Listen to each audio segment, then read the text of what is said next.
Hello everyone, and welcome back to X-Ranger. Before we begin, I thought it would be interesting if each of you could leave a comment indicating which part of the world you're joining us from. Also, don't forget to like and subscribe if you're enjoying the episodes. Now let's get comfortable, relax, and start our program. I jerked awake to the sound of something heavy walking across the metal roof above my head.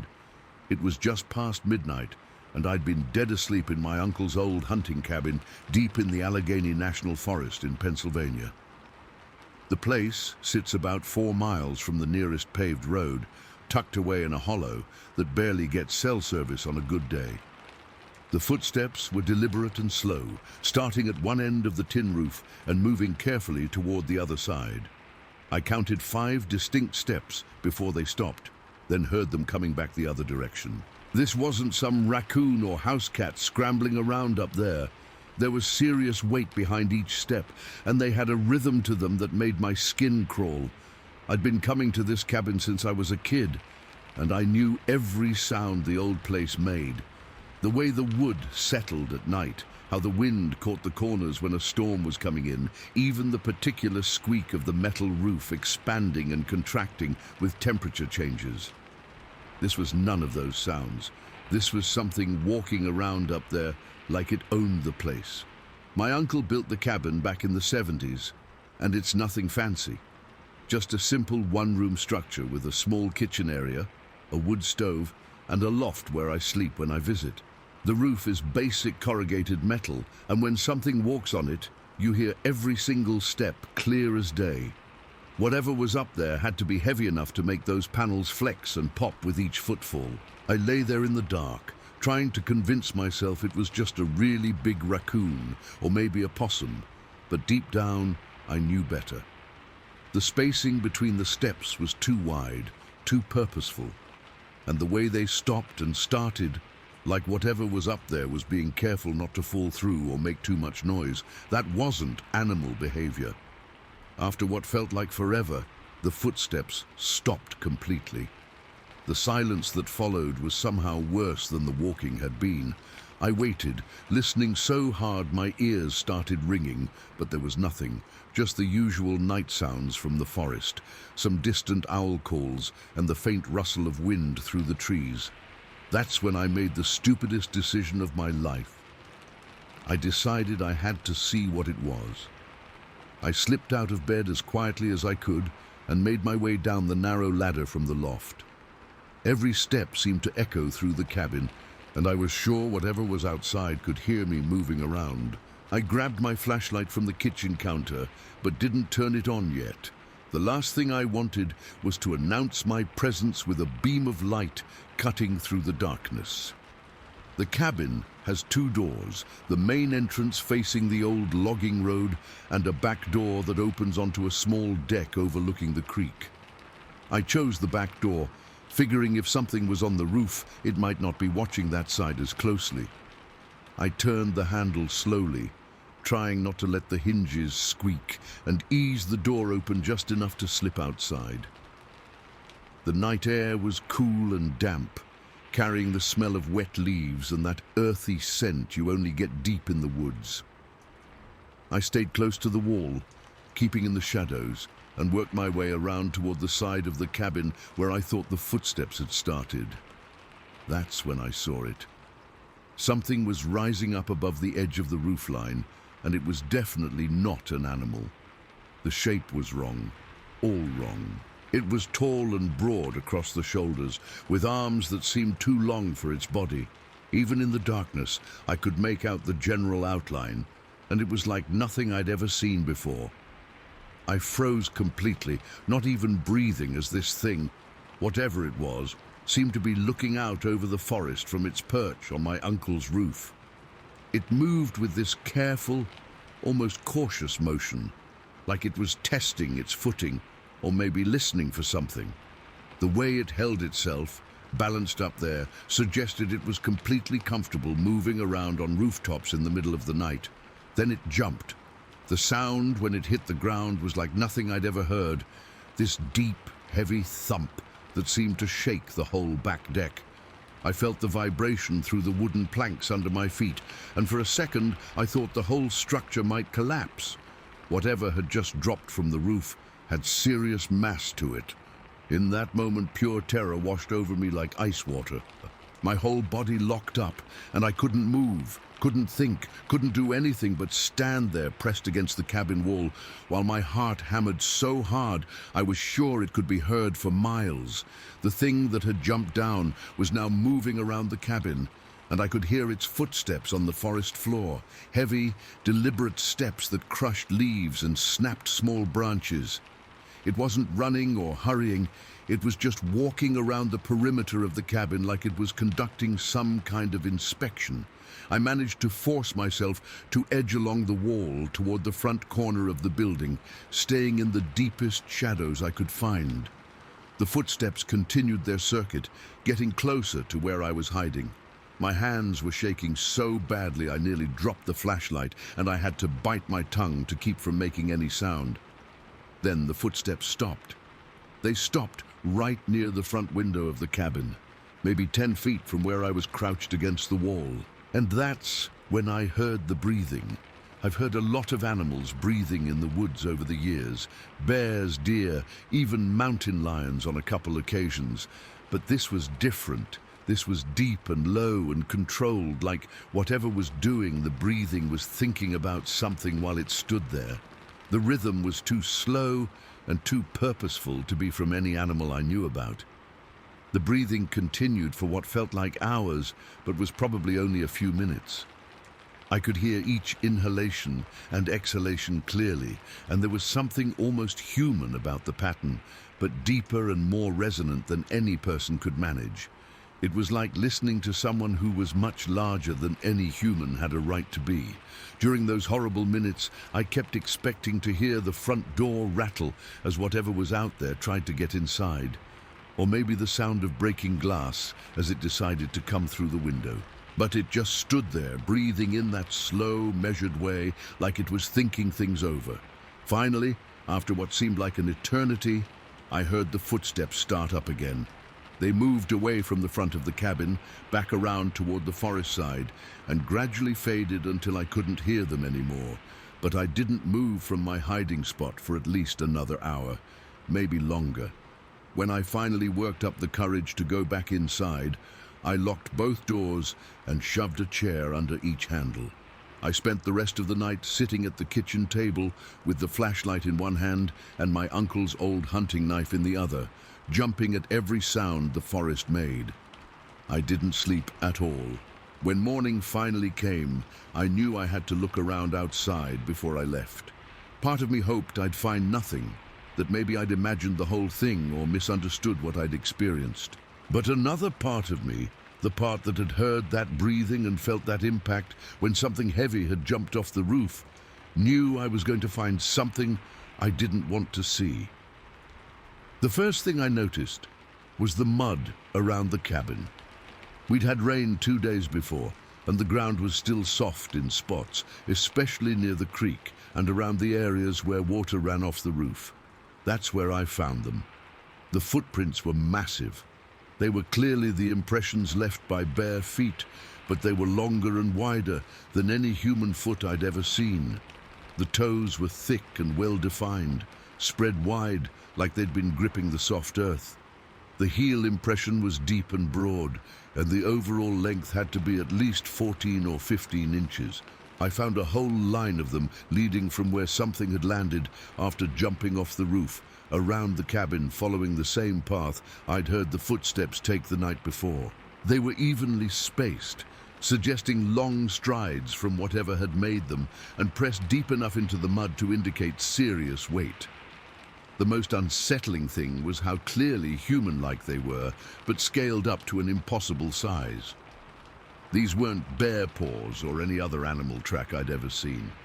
They were definitely feet, but feet that belonged to something much larger than any person. I followed the trail as far as I could, but it led into the forest where the ground was harder and covered with layers of old leaves. The tracks disappeared about 50 yards from the cabin, absorbed back into the wilderness like whatever had made them had simply melted away into the trees. I packed up my gear and left within the hour. The drive back to town felt surreal, like I was leaving some alternate reality where impossible things happened and returning to the normal world where they didn't. But I kept thinking about those footprints, about the sound of that breathing, about the shape I'd seen silhouetted against the sky on the roof of the cabin. For weeks afterward, I told myself there had to be a logical explanation. Maybe it was some kind of elaborate prank, though I couldn't imagine who would go to such lengths or how they would have managed it in such a remote location. Maybe it was a person with some kind of medical condition that made them unusually large, though that didn't explain the footprints or the agility required to walk around on a metal roof without falling through. I researched every large animal that might be found in Pennsylvania forests, looking for something that could account for what I'd experienced.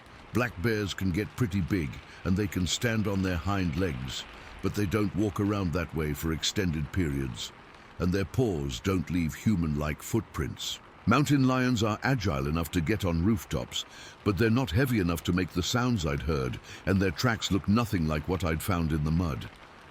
Eventually, I had to face the possibility that what I'd encountered wasn't any known animal at all. I didn't tell anyone about what happened for almost 6 months. Who was I going to tell, and what was I going to say?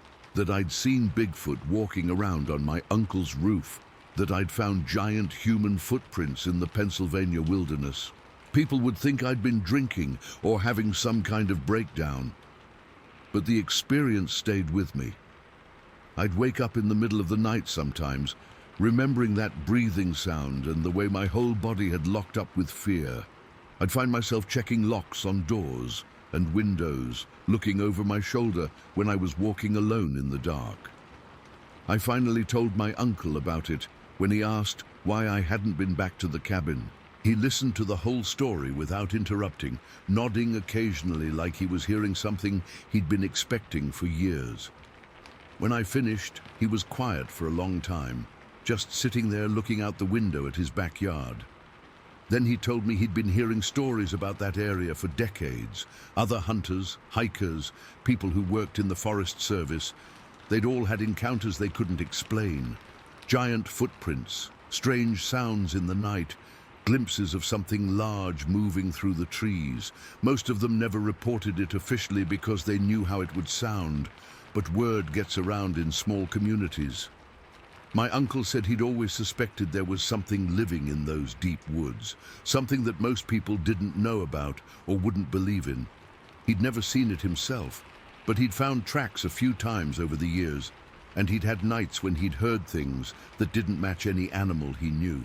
He also told me that indigenous people in that region had stories going back generations about large, hair-covered beings that lived in the deepest parts of the forest.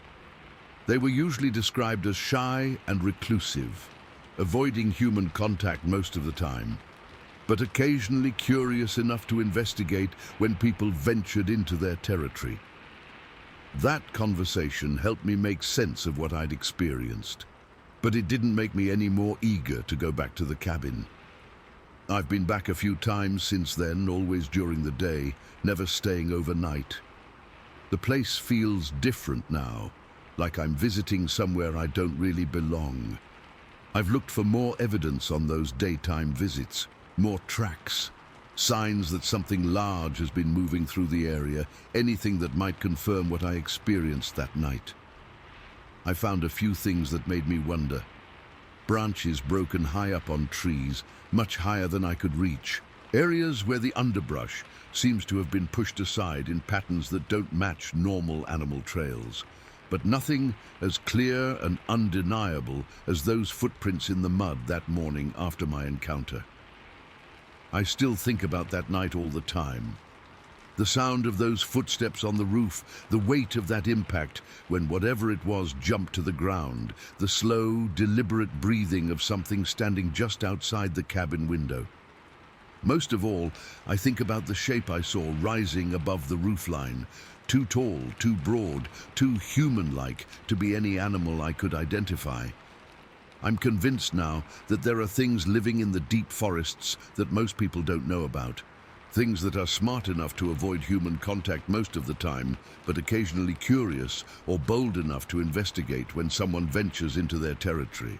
Things that have learned to be careful and quiet, but sometimes can't resist taking a closer look at the strange creatures that build cabins and light fires in their ancient domain. I don't know if what I encountered that night was a Sasquatch or Bigfoot or whatever you want to call it. I just know it was real, it was there, and it was aware of me in a way that still gives me chills when I think about it. And sometimes, late at night when I'm lying in bed in my house back in town, I still hear that breathing in my memory. Deep and slow and thoughtful, like something much larger than it should be, was standing just outside my window, deciding whether or not to let me know it was there. The worst part is, I'm not sure it ever really left. Story 2. I went camping alone in the Deschutes National Forest in Oregon, about 2 hours east of Bend. At this remote spot I'd found near a deep creek. I'd been there once before during the day and thought it would be perfect for a solo trip. Far enough off the beaten path that I wouldn't run into other campers, but not so remote that I'd get completely lost if something went wrong. The drive-in took forever, because the last few miles are on this old logging road that's barely maintained. My truck bounced over ruts and rocks, and I had to stop twice to move fallen branches out of the way. By the time I found the spot I was looking for, it was already getting dark, maybe 7:30 or so. The clearing was just like I remembered it, maybe 30 feet across, with tall Douglas firs all around and the creek running along one edge. The water was deeper than most mountain streams, probably 8 or 9 feet in the center, and it made this constant rushing sound that I thought would help me sleep. I set up my tent on the far side from the water, close to where an old logging trail disappeared back into the forest. Setting up camp in the dark is always a pain, even with a good headlamp, but I managed to get everything squared away by around 9. I built a small fire in a ring of stones someone had left from a previous campout, heated up some canned soup, and just sat there listening to the creek and the wind moving through the trees overhead. The thing about camping alone is that every sound seems louder than it should be. You hear an owl call, and you jump a little. A branch falls somewhere in the forest, and your head snaps around trying to figure out where it came from. But that's normal, and after a while you get used to it. This felt different from the start, though.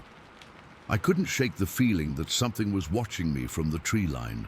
I tried to ignore it, told myself it was just first night nerves, but the feeling kept getting stronger as the night went on. Every time I'd look up from the fire, I'd scan the dark spaces between the trees, expecting to see eyes reflecting back at me. I never saw anything, but that didn't make the feeling go away. Around 11, I decided to turn in early. I banked the fire, brushed my teeth at the creek, and crawled into my sleeping bag. The tent was a good one, 4-season with a solid rainfly, and once I zipped it up, I felt a little better. At least I had walls around me, even if they were just thin nylon. I must have fallen asleep pretty quickly, because the next thing I knew, I was jolting awake with my heart pounding. Something had woken me up, but I couldn't figure out what. I checked my watch. It was 1:15 in the morning. I lay there listening, trying to identify what had pulled me out of sleep. That's when I heard it. A soft scraping sound, like something being dragged across rough ground. Then breathing, definitely breathing, but deeper and more controlled than any animal I could think of. It wasn't the quick panting of a dog or the snuffling of a bear. This was slow and deliberate. Like whatever was doing, the breathing was trying to be quiet about it. The sounds were coming from outside the tent, maybe 10 or 15 feet away. I heard light footsteps on the dried leaves that covered the forest floor, moving in what seemed like a wide circle around my campsite. The steps were careful and measured, like something was trying not to make too much noise, but couldn't help crushing the occasional twig or leaf. I reached for my flashlight as quietly as I could, but I didn't turn it on right away. Something told me that announcing my presence wasn't the smartest move just yet. Instead, I listened as hard as I could, trying to figure out what was out there. The footsteps continued for maybe 5 minutes, sometimes getting closer to the tent, sometimes farther away. Then they stopped completely, and the silence that followed was somehow worse than the sounds had been. I waited, barely breathing, for something to happen. That's when I decided I had to see what was out there. I clicked on the flashlight and aimed the beam through the mesh window of the tent. The light cut through the darkness, illuminating the area around my campsite in a bright white circle. For a second, I didn't see anything unusual, just trees and my scattered camping gear and the dying embers of my fire. Then something moved at the edge of the light. It was tall, much taller than a person, and it was standing upright on 2 legs. In the brief second before it stepped back behind a large pine tree, I got a clear look at its shape. Broad shoulders, long arms, and a head that seemed too small for the massive body. It moved with this fluid, almost graceful motion that was nothing like any animal I'd ever seen. My hands started shaking so badly I could barely hold the flashlight steady. I kept the beam pointed at the tree where the thing had disappeared, but it didn't show itself again. I sat there for what felt like hours, just staring into the darkness beyond the reach of my light, waiting for something to happen. Nothing did. Eventually, exhaustion started to win out over fear, and I dozed off again, still sitting up in my sleeping bag with the flashlight clutched in my hands. When I woke up the next time, it was getting light outside. The first thing I did was unzip the tent and look around the campsite. Everything looked normal in the grey dawn light. My gear was where I'd left it, the fire was just cold ashes, and the forest seemed peaceful and ordinary. For a few minutes, I almost convinced myself that I'd dreamed the whole thing. Maybe it had been a deer or an elk that I'd glimpsed at the edge of my flashlight beam, and my imagination had filled in the rest. But then I walked over to the spot where I'd seen the figure disappear behind the tree. The ground there was soft from recent rain, and there were clear impressions in the damp earth. Not hoof prints or paw prints, but what looked like the marks left by bare feet. Big bare feet, much larger than my size 11 boots. The prints were deep enough to show the outline of toes and the broad shape of heels, and they were spaced far apart, like whatever made them had been taking long strides. I followed the trail for maybe 50 yards into the forest before it disappeared on harder ground covered with pine needles. But what I found during that short tracking session made my blood run cold. The prints led to another spot, about a quarter-mile from my camp, deeper in the woods, where the trees grew so thick that very little sunlight reached the ground, even during the day. Someone or something had been busy there, and recently. There was a structure hidden behind a thick stand of huckleberry bushes, a crude shelter made from large branches that had been broken off trees and leaned against each other to form a rough cone shape. The branches were thick, some of them 6 or 7 inches in diameter, and they'd been snapped off trees that were way too tall for me to reach. I'm 6 feet tall, and some of these breaks were at least 10 or 12 feet up. But that wasn't the worst part. Inside the shelter, arranged in a rough circle on the ground, were bones, animal bones, all cleaned of meat and gleaming white in the filtered light. I saw what looked like deer leg bones, some ribs that might have come from an elk, and smaller bones that could have been from rabbits or squirrels. They were arranged very deliberately, not scattered randomly like they would be if some predator had just been feeding there. The smell inside that shelter was horrible, like wet fur and old meat, and something else I couldn't identify. It was so strong it made my eyes water, and I had to back away and breathe through my mouth to keep from gagging. Standing there looking at that bone circle, I felt the same sensation I'd had the night before, like something was watching me. The feeling was so strong I spun around, expecting to see that tall figure standing behind me, but the forest was empty. At least it looked empty. I got out of there as fast as I could without actually running.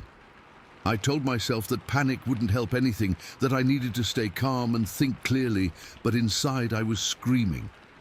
Whatever had built that shelter and arranged those bones wasn't any normal forest animal.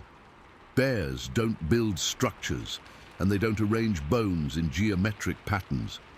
Deer and elk don't break branches off trees 12 feet up. Back at my campsite, I started packing my gear with hands that were still shaking. I kept looking over my shoulder, scanning the tree line for any sign of movement. The whole time I was rolling up my sleeping bag and taking down my tent, I felt like I was being studied by something that was deciding whether or not to show itself. Loading everything into my truck took maybe 20 minutes, but it felt like hours. Every small sound from the forest made me freeze and listen. A squirrel chattering in a tree sounded like a warning call. The creek that had been so peaceful the night before now seemed to be trying to mask the sound of something moving through the underbrush. Just as I was throwing the last of my gear into the truck bed, I heard something that made my heart stop. It was a low, rumbling sound, almost like a growl but deeper and more sustained. It seemed to come from multiple directions at once, echoing through the trees in a way that made it impossible to pinpoint the source. I jumped into the truck and fired up the engine without looking back. The old logging road had never seemed so long as it did during that drive out of the forest. Every turn, every dip in the road, I expected to see something standing in my path, something tall and broad and covered in dark fur, with long arms and knowing eyes. But the road stayed empty, and eventually I made it back to the main highway. It wasn't until I was doing 60 miles per hour on pavement, with other cars visible in my mirrors, that I finally started to relax. That was 3 months ago, and I still can't stop thinking about what I saw and found in those woods. I've read everything I can find about the Deschutes National Forest, looking for reports of other strange encounters. I've found a few. Hikers talking about finding unusual structures made from broken branches. Campers reporting the feeling of being watched by something unseen. Occasional blurry photographs of large, upright figures glimpsed between trees. Most people dismiss these stories as imagination or hoaxes, and I probably would have too before that night. But I know what I saw, I know what I found, I know that there's something living in those deep woods that doesn't want to be found by people like me. I've thought about going back, maybe taking some friends with me, trying to document what's out there. But every time I start making plans, I remember that feeling of being watched, the sound of those footsteps circling my tent in the darkness, the sight of that bone circle arranged so deliberately in that hidden shelter. Whatever made that structure, whatever was studying me from the tree line that night, it wasn't just some dumb animal following its instincts. There was intelligence behind those actions, purpose and planning that suggested something much more complex than anything science has officially recognized. The part that scares me most is that I think it let me see it. That glimpse I got in the flashlight beam, the tracks it left behind, even that shelter with its bone arrangement. It all feels like it was meant to be found. Like something was sending me a message, marking its territory, and letting me know that I'd wandered into a space where I wasn't welcome. I keep wondering what would have happened if I'd stayed another night, or if I'd been brave enough to call out when I heard those footsteps circling my campsite. Would it have shown itself more clearly? Would it have tried to communicate, or would it have seen me as a threat to be eliminated? I guess I'll never know, because I'm never going back to find out. Some mysteries are better left unsolved, and some territories are better left unexplored. Whatever is living in those woods has been there a lot longer than people like me have been camping in them, and it's figured out how to stay hidden for good reasons. But sometimes, late at night, when I'm lying in my bed back home, I think I can still hear that low, rumbling growl echoing through my memory.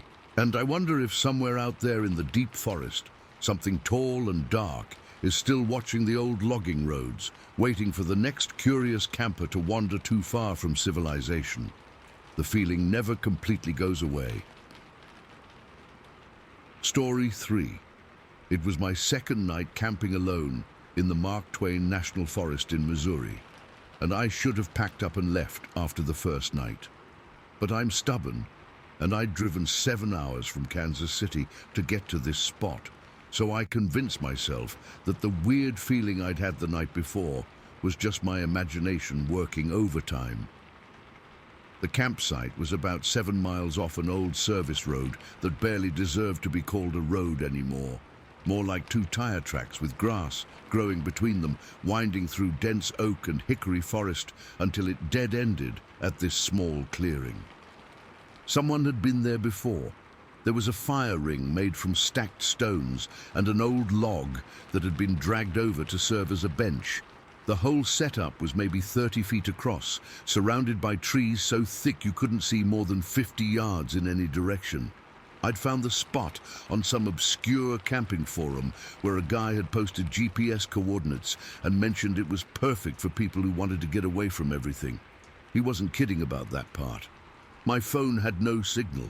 I hadn't seen another person since leaving the main highway, and the silence was so complete it was almost unsettling. The first night had been uneventful mostly.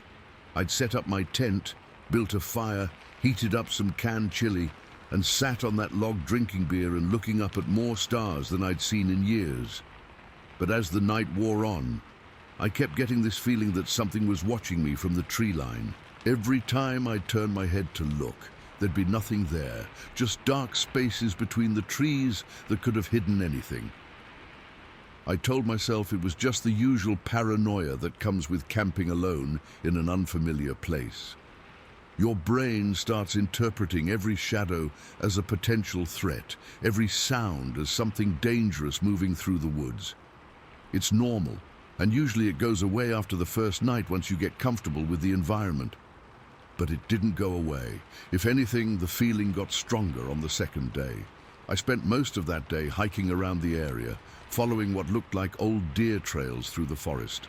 The woods were beautiful in that deep, ancient way that makes you feel like you're walking through a place that hasn't changed much in hundreds of years. Massive oak trees with trunks so wide it would take 3 people holding hands to reach around them. Thick carpets of leaves from decades of autumns, and that particular smell of old-growth forest that's part earth and part decay, and part something indefinable. But everywhere I went, I had that same sensation of being observed. I'd stop suddenly and spin around, expecting to catch sight of whatever was following me, but there was never anything there. Just trees and shadows and the occasional squirrel chattering at me from somewhere overhead. By the time I made it back to camp that evening, I was seriously considering packing up and heading home.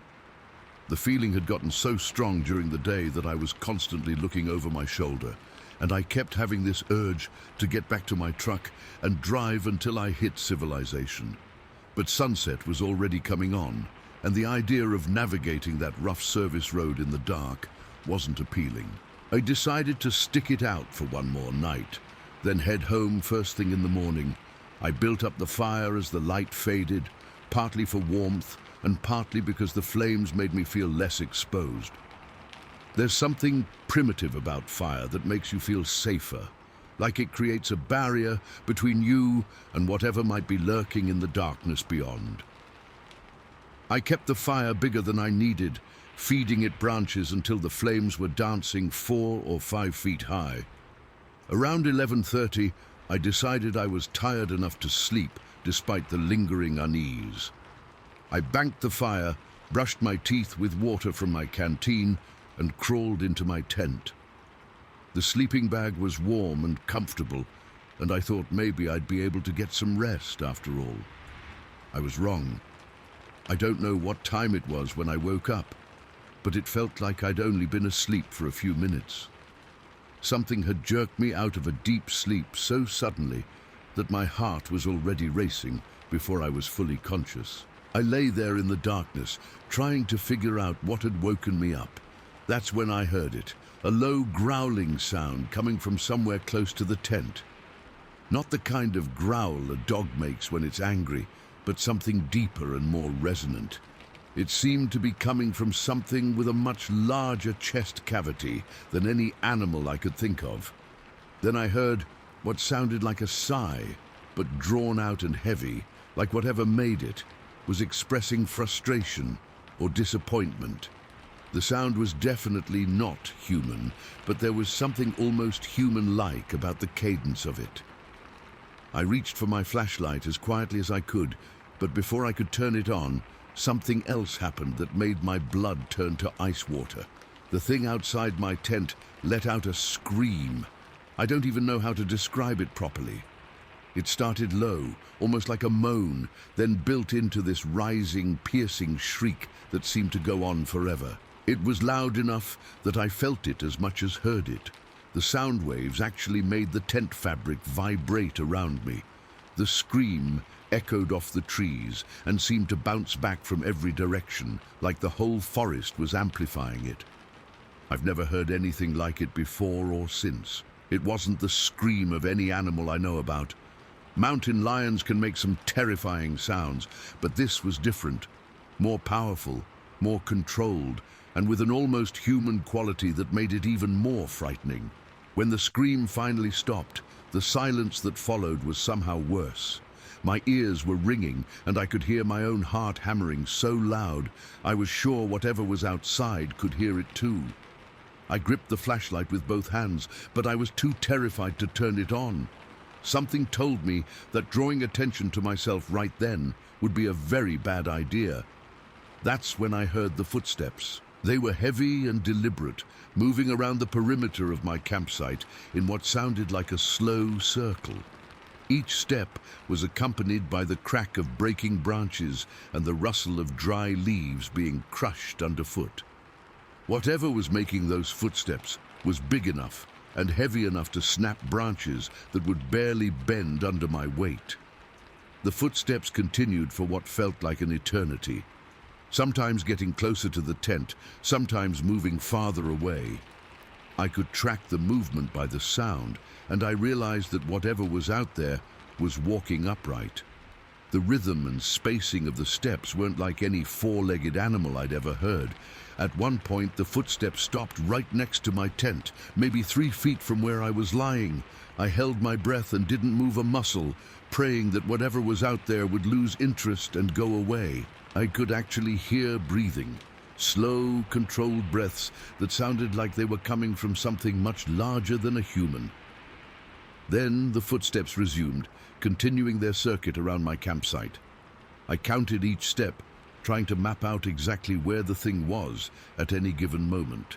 The pattern seemed deliberate, like whatever was out there was conducting some kind of investigation or inspection. Finally, after what must have been 20 or 30 minutes, the footsteps moved away from the immediate area of my campsite. I could hear them getting fainter as whatever was making them walked deeper into the forest. But I didn't relax, because I had a feeling this wasn't over. I was right. Maybe an hour later, just as I was starting to think the danger had passed, I heard something that made me question my sanity. It was the sound of my camping gear being moved around outside the tent. I heard the scrape of metal on stone as something dragged one of my pots across the ground. Then came the hollow thunk of my water jug being knocked over. Whatever was out there was going through my stuff, and it was doing it deliberately and carefully, not like an animal randomly investigating strange smells. The most unnerving part was how quiet it was being. Aside from the unavoidable sounds of moving my gear around, whatever was out there was making almost no noise. No heavy breathing, no grunting or snuffling like you'd expect from a bear or other large animal. Just the careful, methodical sounds of my belongings being examined and relocated. This went on for maybe 15 minutes. I heard more pots and pans being moved, the rustle of my backpack being dragged across the ground, and what sounded like my camp chair being knocked over. Through it all, I lay frozen in my sleeping bag, too terrified to move or make any sound that might draw attention to the fact that I was awake and aware of what was happening. Eventually, the sounds stopped. The forest went completely quiet again, and I was left wondering if whatever had been out there was gone, or if it was just standing silently in the darkness, waiting for me to make a move. I didn't sleep for the rest of the night. I just lay there clutching my flashlight, listening for any sound that might indicate the thing had come back. Every branch that creaked in the wind, every small animal that moved through the underbrush made me tense up and strain to hear if it was something bigger and more dangerous. When the first grey light of dawn started filtering through the tent walls, I finally worked up the courage to look outside. The sight that greeted me was both terrifying and baffling. My campsite had been completely rearranged, but not in a random or destructive way. It looked like someone had methodically gone through all my belongings and repositioned them according to some logic I couldn't understand. The first thing I noticed was a small pile of stones that had been stacked next to the log where I'd been sitting the night before. The stones were all roughly the same size, maybe a little bigger than golf balls, and they'd been carefully balanced on top of each other to form a neat pyramid about 8 inches high. I was certain they hadn't been there when I went to bed. Next to the stone pile, 2 thick branches had been stuck into the ground, so they leaned against each other, forming a crude V-shape. The branches were fresh, with green leaves still attached, and they'd been broken off a tree rather than found on the ground. I could see where they'd been snapped off. The breaks were clean and high up on an oak tree at the edge of the clearing, at least 10 feet off the ground. But the most unsettling thing was what had happened to my cooking pot. I'd left it next to the fire ring after washing it out the night before, but now it was sitting upright in the middle of the clearing, about 20 feet from where I'd left it. It hadn't been dragged there. There were no scrape marks in the dirt. It had been carefully picked up and placed in that spot, as if someone wanted to make sure I'd notice it. I walked around the campsite, taking inventory of everything that had been moved. My backpack had been relocated from next to my tent to the base of a large oak tree. My camp chair, which I'd folded and leaned against a tree, was now sitting upright in a completely different spot, facing toward the center of the clearing. Even my water jug had been moved, not knocked over like I'd thought when I heard the sound, but carefully repositioned about 6 feet from where I'd left it. The whole scene looked like someone had been playing an elaborate game of chess with my belongings, moving each piece according to rules I couldn't comprehend. Nothing was damaged or destroyed, just relocated in ways that made no logical sense. But the most frightening discovery came when I walked to the edge of the clearing to examine the tree where those branches had been broken off. There, in the soft earth around the base of the tree, I found footprints. They were unlike anything I'd ever seen. Much larger than human feet, but clearly the impressions left by something that walked upright. The prints were at least 15 inches long and maybe 7 inches wide, with what looked like toe impressions at the front and a broad heel at the back. They were pressed deep into the earth, indicating something extremely heavy had made them. I followed the trail of prints as far as I could, which wasn't very far because they disappeared once they reached the harder ground under the trees. But I found enough to confirm that whatever had made them had indeed been walking on 2 legs, with a stride length that was much longer than any human could manage. Standing there looking at those massive footprints, I felt a chill that had nothing to do with the cool morning air. Whatever had visited my campsite during the night wasn't any animal I could identify. It was something large enough and strong enough to break branches off trees 10 feet up, intelligent enough to carefully move my belongings without damaging them, and bold enough to spend extended periods of time in my campsite while I was there. I packed up my gear as quickly as I could, constantly looking over my shoulder and listening for any sound that might indicate the thing was coming back. The whole time I was rolling up my sleeping bag and taking down my tent, I had the strongest feeling that I was being watched from somewhere in the surrounding forest. Loading everything into my truck felt like it took forever, even though I was moving as fast as I could without being careless. I kept expecting to hear that terrifying scream again, or to see a massive shape step out from behind one of the trees. but the forest remained silent and apparently empty. As I drove out on that rough service road, bouncing over the same ruts and holes I'd navigated on the way in, I couldn't stop thinking about what I'd experienced. The methodical way my belongings had been rearranged, the careful placement of those stones and branches, the deliberate nature of everything that had happened. It all suggested an intelligence behind the actions that was far beyond anything I'd expect from a wild animal. But what bothered me most was the feeling that the whole thing had been some kind of test or message, like whatever was out there had been trying to communicate something, and I was too ignorant or frightened to understand what it was trying to say. That was 6 months ago, and I still think about it every day. I've researched everything I can find about the Mark Twain National Forest, looking for other reports of similar encounters. I found a few scattered accounts on hiking forums and paranormal websites, people describing strange arrangements of stones and sticks found at remote campsites, reports of large footprints in areas where no human should have been walking, accounts of that same terrifying scream echoing through the forest at night. Most people dismiss these stories as hoaxes or misidentification of known animals. And maybe they're right about some of them. But I know what I experienced, and I know what I found the morning after. Whatever visited my campsite that night wasn't acting on random animal instincts. There was purpose behind every action, intelligence guiding every decision. The part that scares me most is wondering what would have happened if I'd been brave enough to unzip my tent and look outside during those long hours when something was rearranging my campsite. Would I have seen it clearly? Would it have tried to communicate with me directly? Or would my presence have triggered a more aggressive response? I guess I'll never know, because I'm never going back to find out. Some experiences are meant to be survived, not repeated. And some questions are better left unanswered, especially when you suspect the answers might be more terrifying than the mystery itself. But sometimes late at night when the world is quiet and I'm lying in my own bed in my own house, I still hear that scream echoing in my memory, that rising inhuman shriek that seemed to shake the very air around me and announce the presence of something that shouldn't exist but undeniably does. And I wonder if somewhere out there in the deep woods of Missouri, something is still stacking stones and arranging branches and leaving messages that no one understands. Story 4. I was driving back from a photography trip up near Mount Hood, trying to take a shortcut through some back roads I'd found on my GPS.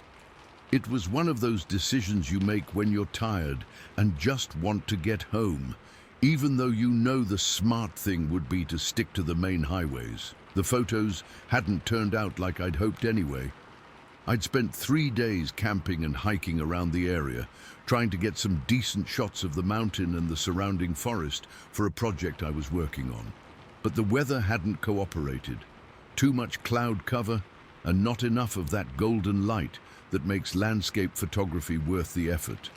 By the time I packed up my gear and loaded everything back into my truck, it was already getting late, maybe 7:30 or 8 in the evening, with the sun starting to sink behind the mountains. I had about a 4-hour drive ahead of me back to Portland, and I was already dreading the thought of hitting traffic on I-84. That's when I noticed the shortcut on my phone's map app. A series of smaller roads that cut through the national forest and would supposedly save me about 40 minutes. The roads looked legitimate on the map, marked as county routes and state highways, so I figured they had to be maintained and safe to drive at night. The first part of the route was fine, normal 2-lane highway winding through forested hills, the kind of road you see all over Oregon. I passed a few other cars, saw some houses scattered along the way, even went through a small town with a gas station and a diner. Everything seemed normal and well-traveled, but as I got deeper into the mountains, the traffic disappeared completely. The road got narrower and more winding, with thick forest pressing in on both sides. The yellow line down the center was faded and broken in places, and I started seeing potholes that hadn't been filled in years. I should have turned around then, but I was already committed to the route, and my GPS kept insisting I was going the right way. The estimated arrival time was still showing that I'd saved time compared to the main highway, so I kept going. By 10:30, I hadn't seen another car for over an hour. The road had become this narrow, twisting thing that barely seemed wide enough for two vehicles to pass each other. On one side, the mountain rose up steep and rocky. On the other side, the ground dropped away into dark valleys I couldn't see the bottom of. My truck started losing power around 11:15. At first, I thought maybe I was just pushing it too hard on the hills, demanding too much from the engine as it climbed these steep grades. But then the loss of power became more pronounced. The engine would surge and then drop off, like it was struggling to get fuel or air. I pulled over at a wide spot in the road and popped the hood, but it was too dark to see much even with my flashlight. Everything looked normal as far as I could tell. No obvious leaks, no loose connections, nothing that would explain why the truck was running rough. I got back in and tried to keep going, but within a few miles the engine died completely. I coasted to a stop on a straight section of road, maybe a quarter-mile long, with forest on both sides stretching up into darkness. The silence after the engine quit was absolute. No traffic noise, no sounds of civilization, just the faint whisper of wind moving through the trees high above. I tried starting the truck several times, but it wouldn't even turn over. The starter would click once and then nothing, like the battery was completely dead. But that didn't make sense because the lights still worked and the radio still came on. My phone showed no signal, which I'd been expecting given how remote this area was. I was stranded on a back road in the middle of nowhere, probably 20 miles from the nearest town, with no way to call for help. The smart thing would have been to stay in the truck, lock the doors, and wait for morning when maybe another vehicle would come along. But I was frustrated and tired, and I convinced myself that I could figure out what was wrong with the engine if I just took a better look. I got out and opened the hood again, shining my flashlight around the engine compartment and trying to spot whatever was causing the problem. I checked the battery terminals, looked for loose wires, even pulled out the dipstick to make sure I hadn't somehow lost all my oil. That's when I heard something that made me stop what I was doing and listen. It sounded like heavy footsteps, but not on pavement. More like something large, stepping on dirt or gravel, making these dull, thumping sounds that seemed to be coming from the road behind me. The sounds were rhythmic and deliberate, like someone walking with a slow, measured pace. I turned around and pointed my flashlight back down the road in the direction I'd come from, but the beam didn't reach far enough to illuminate whatever was making the noise. The footsteps continued for maybe 30 seconds, then stopped completely. The forest went dead quiet. I stood there beside my truck, holding the flashlight and straining to hear anything that would tell me what was out there. But there was nothing. No more footsteps, no rustling in the bushes, no sounds at all except for my own breathing and the faint ticking of the truck's engine as it cooled down. After a few minutes, I convinced myself that I'd probably heard a deer or elk moving around in the forest nearby. The sounds had been amplified by the silence and my own nervousness, making them seem more ominous than they actually were. I went back to examining the engine, but my heart was beating faster now and I kept glancing over my shoulder. Every few minutes I'd stop and listen, but I didn't hear anything unusual. Then I heard the footsteps again. This time they were coming from ahead of me, from the direction the road continued into the darkness. The same slow, heavy rhythm, but definitely getting closer. I grabbed my flashlight and aimed it down the road, sweeping the beam back and forth across the pavement. That's when I saw it. At the very edge of my flashlight's range, maybe 100 yards away, something was standing in the middle of the road. It was tall and broad, much bigger than a person, and it was definitely upright on two legs. The shape was all wrong for any animal I could think of, too tall for a bear, too wide for a deer, and moving in a way that was unmistakably bipedal. As I watched, the figure took several steps toward me, moving with that same slow, deliberate pace I'd been hearing. It wasn't trying to hide or be stealthy. It was just walking down the middle of the road like it owned the place. I felt my mouth go dry and my hands start shaking. The thing was still too far away for me to make out details, but I could see enough to know that it was massive. The shoulders were incredibly broad, and the arms seemed to hang down much lower than they should have on a human. I swept the flashlight beam across the area around the figure, looking for any sign that this might be some kind of trick or misunderstanding. Maybe it was just shadows playing games with my eyes, or a tree that looked like something else from this distance and angle, but it wasn't a tree. As I watched, the thing took several more steps in my direction, and I could see the way it moved, fluid and purposeful, definitely alive and definitely aware of me. That's when pure terror hit me like a physical force. I don't think I'd ever been truly afraid before that moment. Nervous, sure. Anxious about things like job interviews or medical tests. But this was different. This was the kind of fear that goes straight to the most primitive part of your brain and tells you that you're in immediate danger of dying. My whole body went cold, and my vision started to tunnel. I could feel adrenaline flooding my system, making my hands shake so badly I could barely hold the flashlight steady. Every instinct I had was screaming at me to run, but my legs felt like they were made of concrete. The thing continued walking toward me, and I realized it wasn't going to stop. Whatever it was, it had seen me and was coming to investigate. Or maybe it was coming to do something worse than investigate. I forced myself to back toward the truck, keeping the flashlight pointed at the approaching figure. It was close enough now that I could make out more details, and what I saw made my terror even worse. It was covered in dark hair or fur, thick and shaggy, that seemed to move as it walked. The head was proportionally small for the massive body, but the arms were incredibly long, reaching down past where its knees would be. The way it moved was unlike anything I'd ever seen, not quite human, but too coordinated and purposeful to be any animal I could identify. When it got to about 30 yards from my truck, it stopped. We stood there facing each other across that empty stretch of road, me with my pathetic flashlight beam, and this thing just standing motionless in the middle of the pavement. I could see it more clearly now, and I realized that it was studying me as intently as I was studying it. The head was tilted slightly, like it was trying to figure out what I was. The posture was alert, but not aggressive, more curious than threatening. But the sheer size of the thing was intimidating enough that curiosity felt plenty threatening from where I was standing.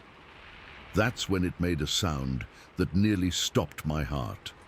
It was a low, rumbling growl that seemed to come from deep in its chest. Not angry or aggressive, but more like a sound of consideration or acknowledgement.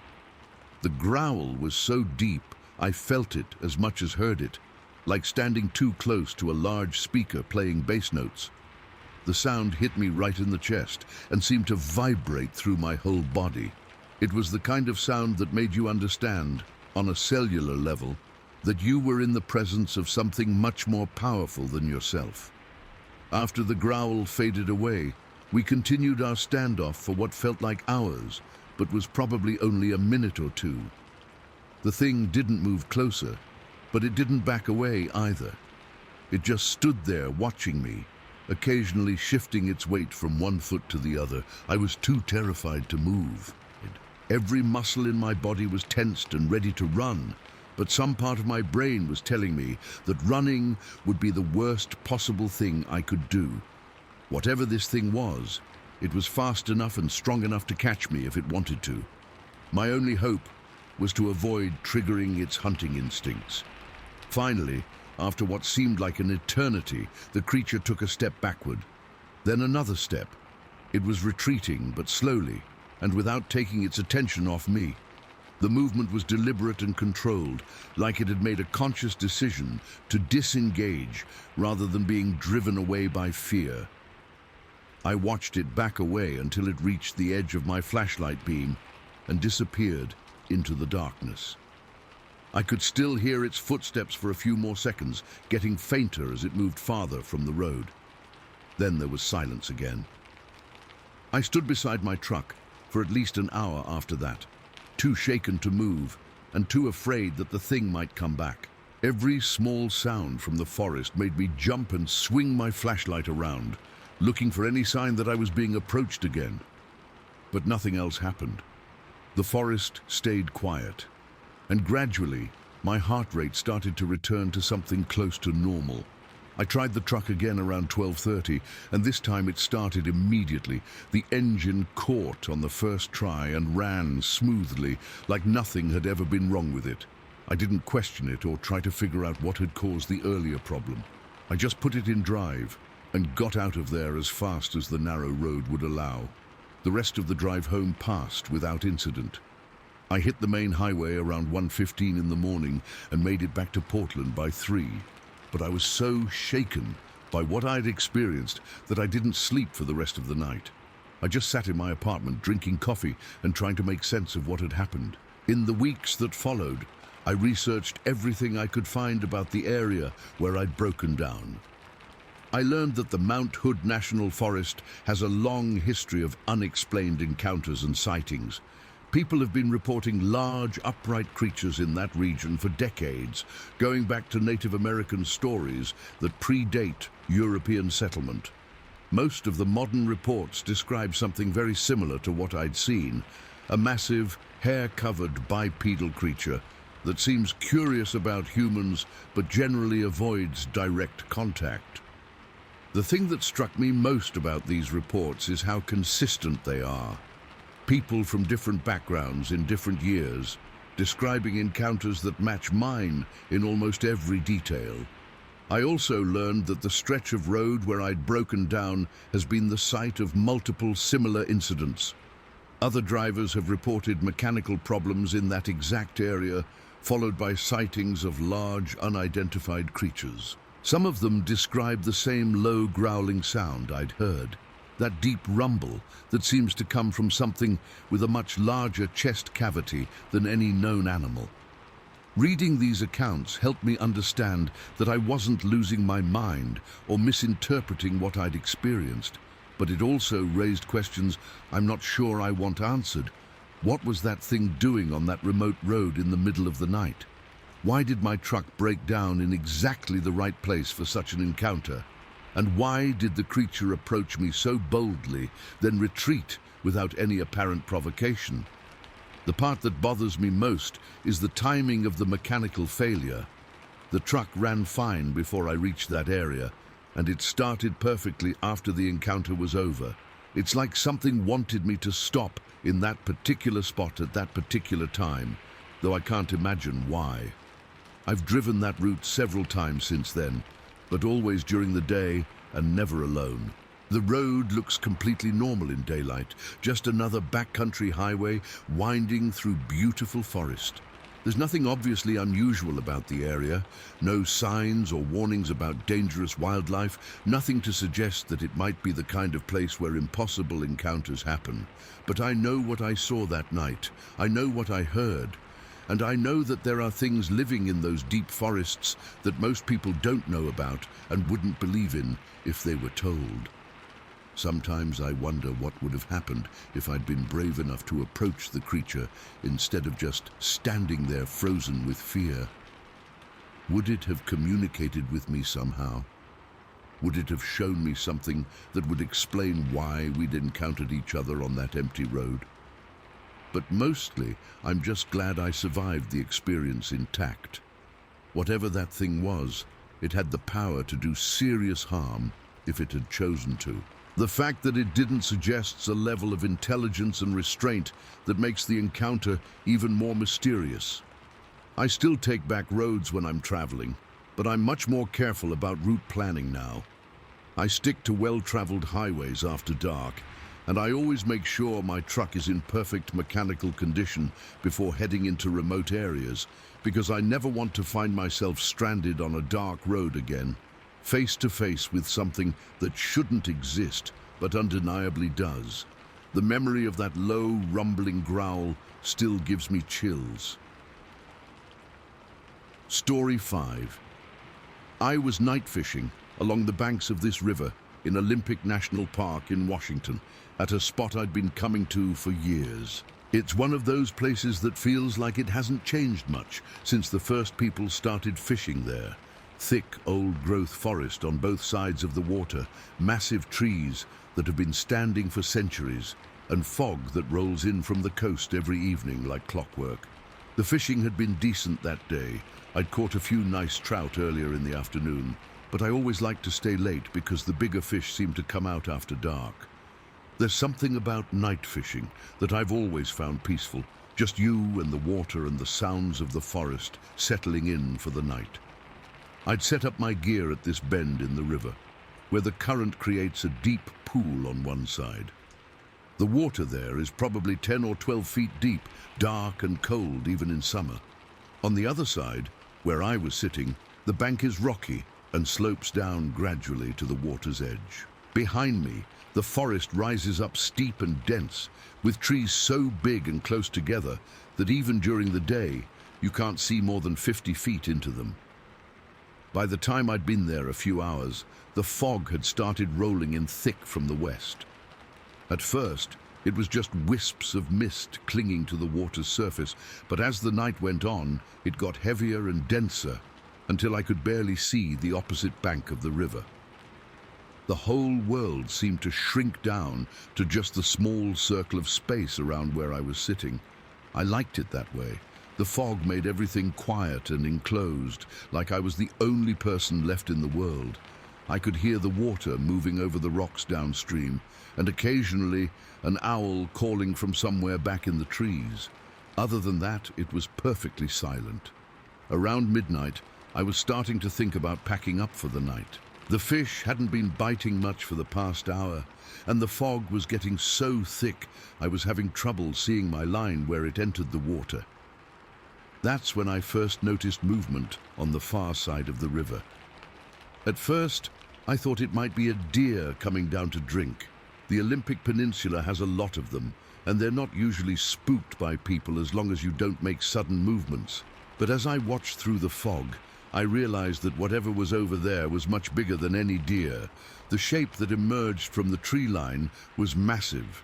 Even through the thick mist, I could tell it was walking upright on two legs, moving with this slow, deliberate gait that was definitely not human, but wasn't like any animal I'd ever seen either. I set my fishing rod down as quietly as I could and just watched. The creature, and by then I was sure it was some kind of creature, made its way down to the water's edge, directly across from where I was sitting. It moved carefully, like it was being cautious not to slip on the wet rocks, but there was nothing awkward or uncertain about its movements. When it reached the riverbank, it stopped and just stood there for a moment. Even in the fog, I could make out the basic outline. Incredibly broad shoulders, arms that seemed too long for its body, and a head that looked proportionally small compared to the massive torso. The whole thing was covered in what looked like thick, dark hair or fur. I held my breath and tried to stay perfectly still. I was probably 60 or 70 feet away from this thing, separated by a river that was running fast and deep. But even at that distance, I felt completely exposed and vulnerable. Then the creature did something that made my heart skip a beat. It crouched down at the water's edge, reached out with one enormous arm, and plunged its hand into the river. I watched as it held that position for maybe 3 or 4 minutes, completely motionless, except for the occasional small adjustment of its posture. It was clearly fishing or trying to catch something in the water with its bare hands. The patience and focus it showed was unlike anything I'd expect from a wild animal. During those minutes, I got the best look I'd ever had at something I'd only heard about in stories. The arm that was extended into the water was incredibly muscular and covered in thick, dark hair that seemed to glisten with moisture from the fog. The hand at the end of that arm looked large enough to palm a basketball, with fingers that were much longer than human fingers should be.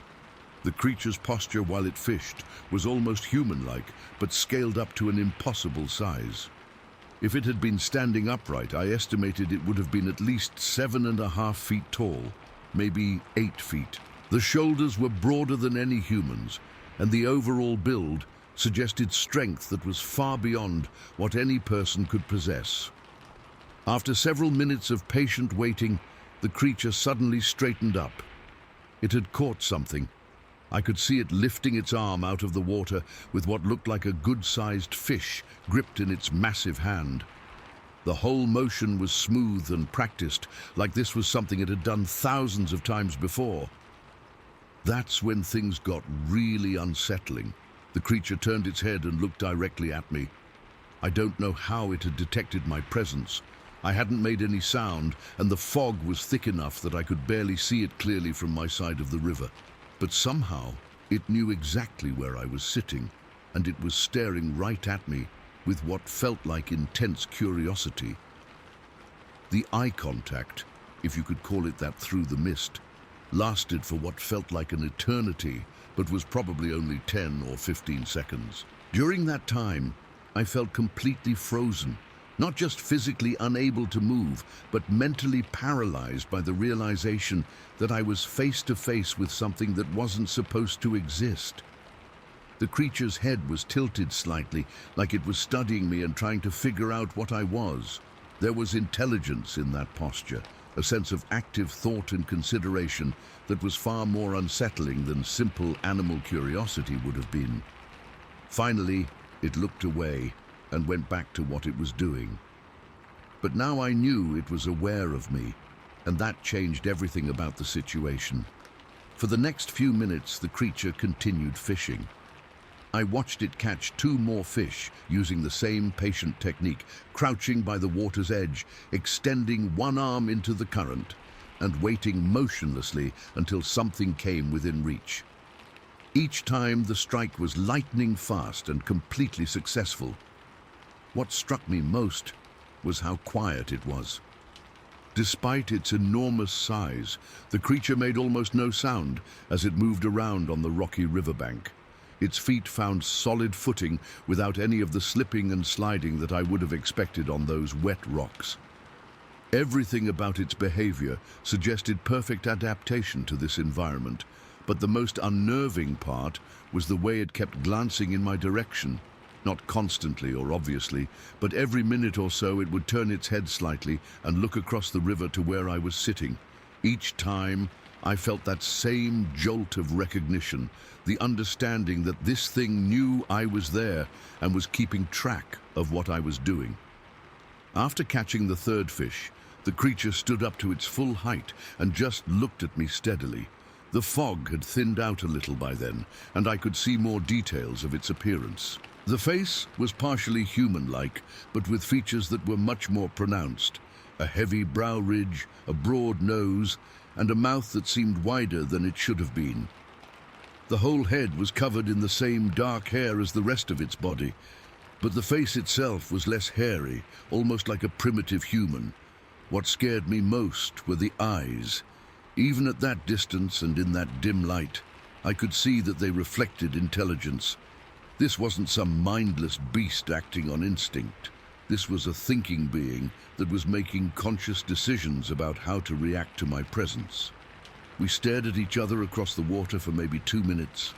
I was terrified to move, afraid that any sudden motion might trigger some kind of aggressive response. But the creature seemed equally interested in avoiding confrontation. It watched me with what appeared to be caution rather than hostility. Then it did something that I still can't fully explain. The creature let out this long, low exhalation that was loud enough for me to hear clearly across the water.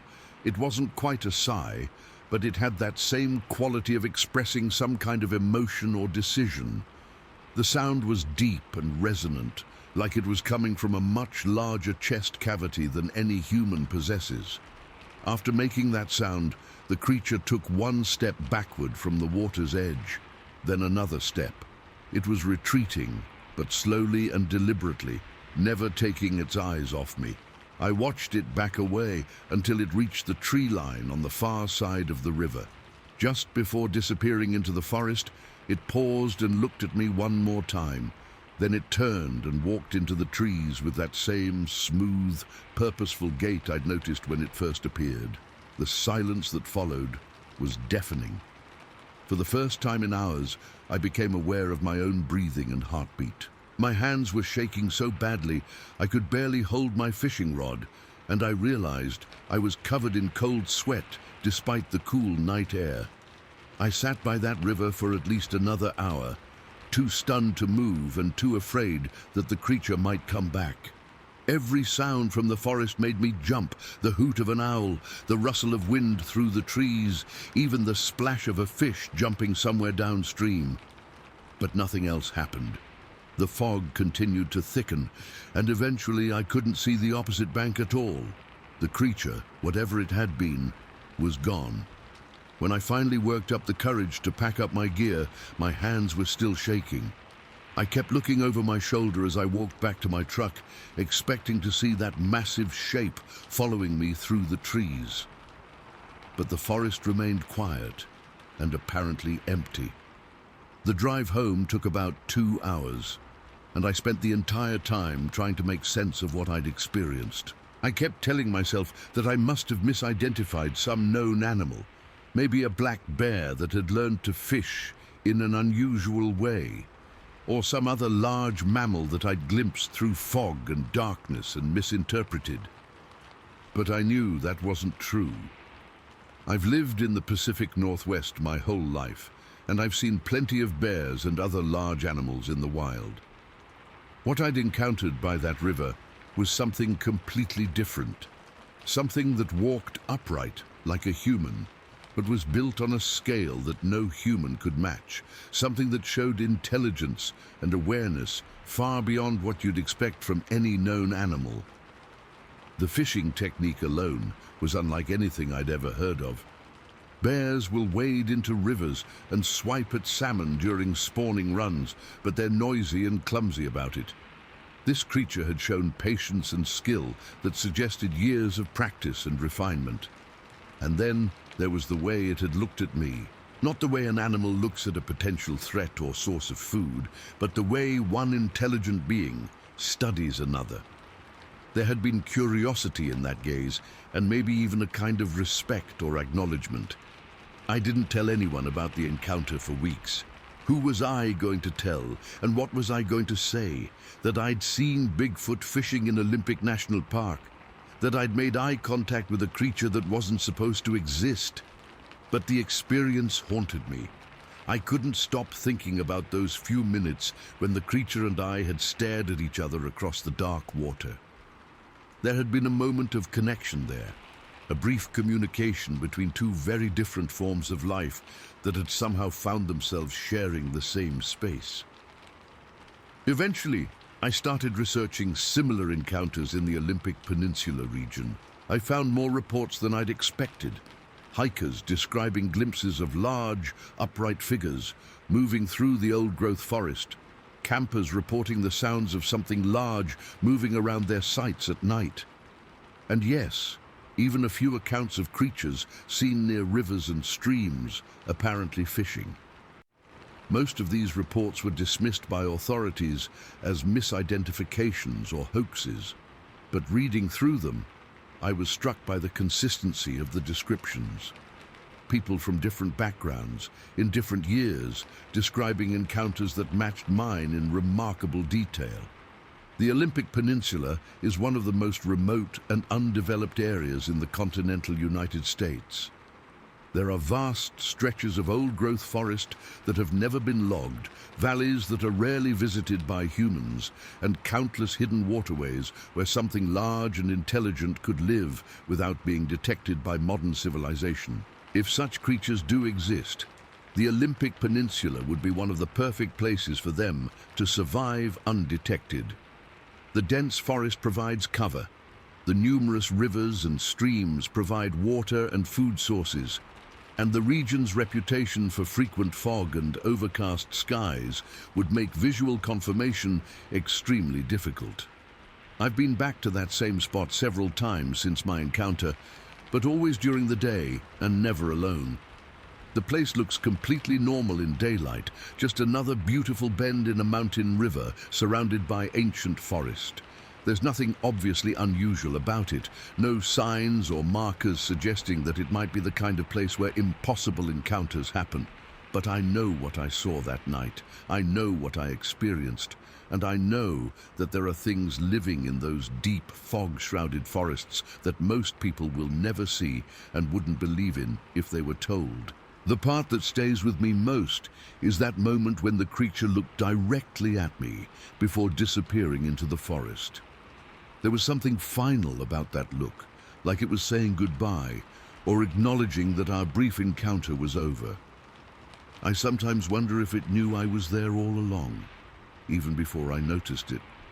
Maybe it had been watching me fish for hours, studying my technique the same way I later studied its. Maybe the whole encounter was orchestrated by something that was curious about humans, but careful to maintain its distance from our world. I'll never know for sure.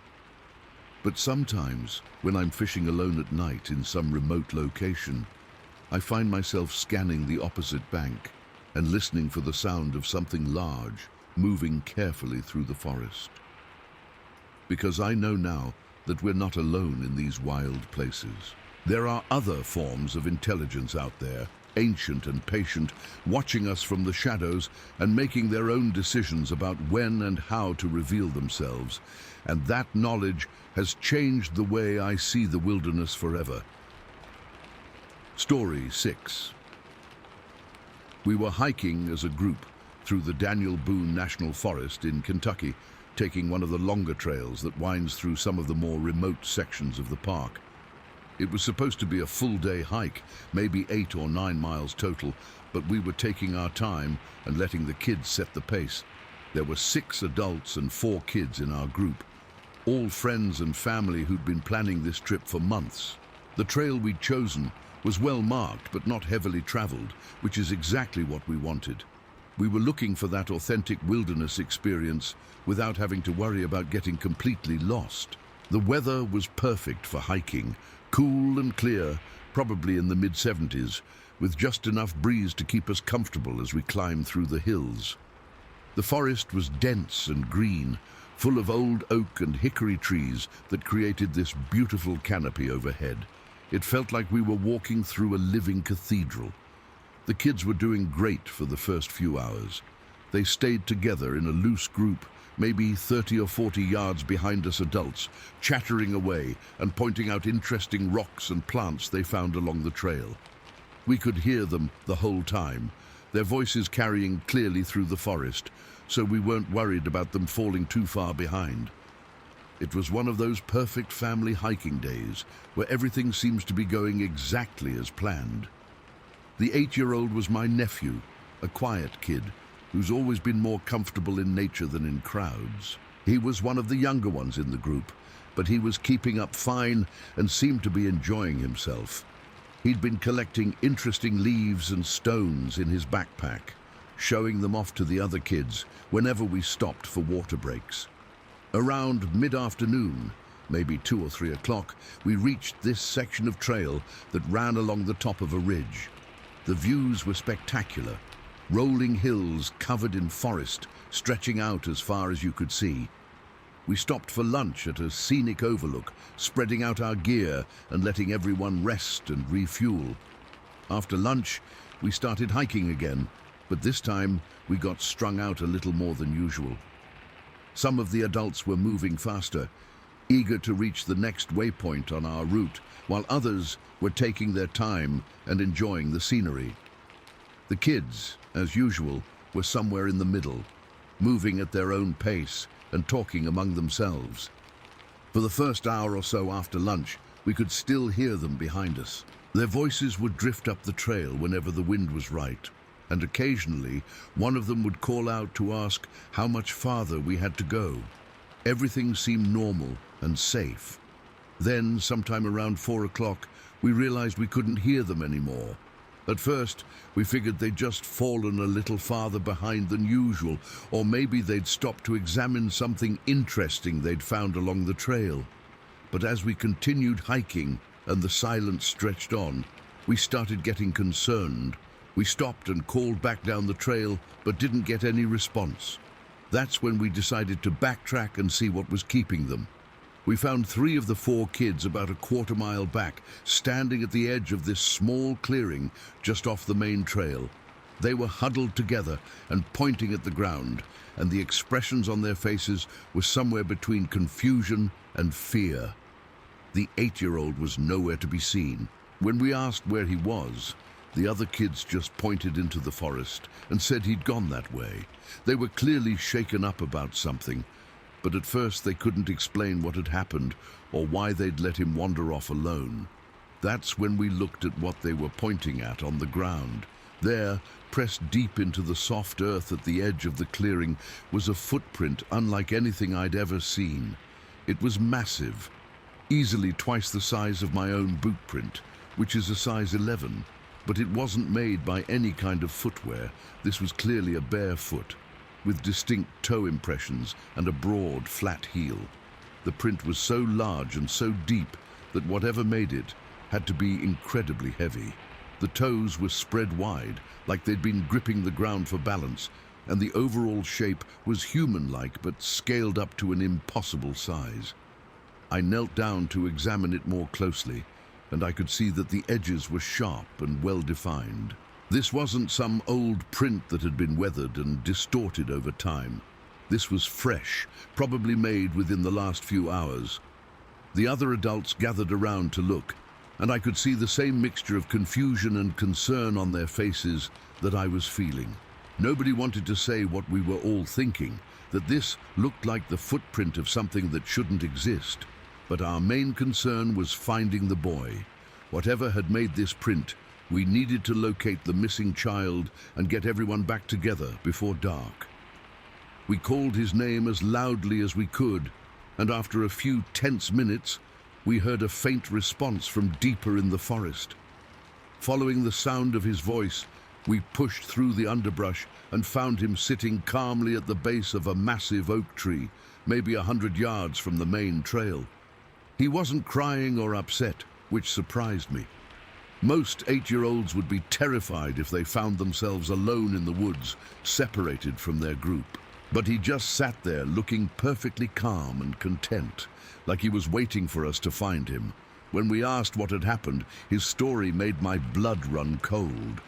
He said he'd been walking with the other kids when something came out of the trees between them and us. He described it as really big and covered in dark fur or hair. It had walked on 2 legs like a person, but it was much taller and broader than any human he'd ever seen. The thing that got to me was how matter-of-fact he was about it. He wasn't describing it like some scary monster that had threatened him. He was talking about it the way you might describe meeting a friendly dog or an interesting bird you'd never seen before. According to him, the creature had just stood there looking at him for a few moments, then turned and walked deeper into the forest. He said he'd followed it without even thinking about it, like he was curious to see where it was going. When we asked if he'd been scared, he shook his head and said the creature didn't seem mean or dangerous. It had just looked at him with what he described as kind eyes, then walked away slowly like it wanted him to follow. He said he'd followed it for a few minutes, but then it disappeared into the thick underbrush where he couldn't go.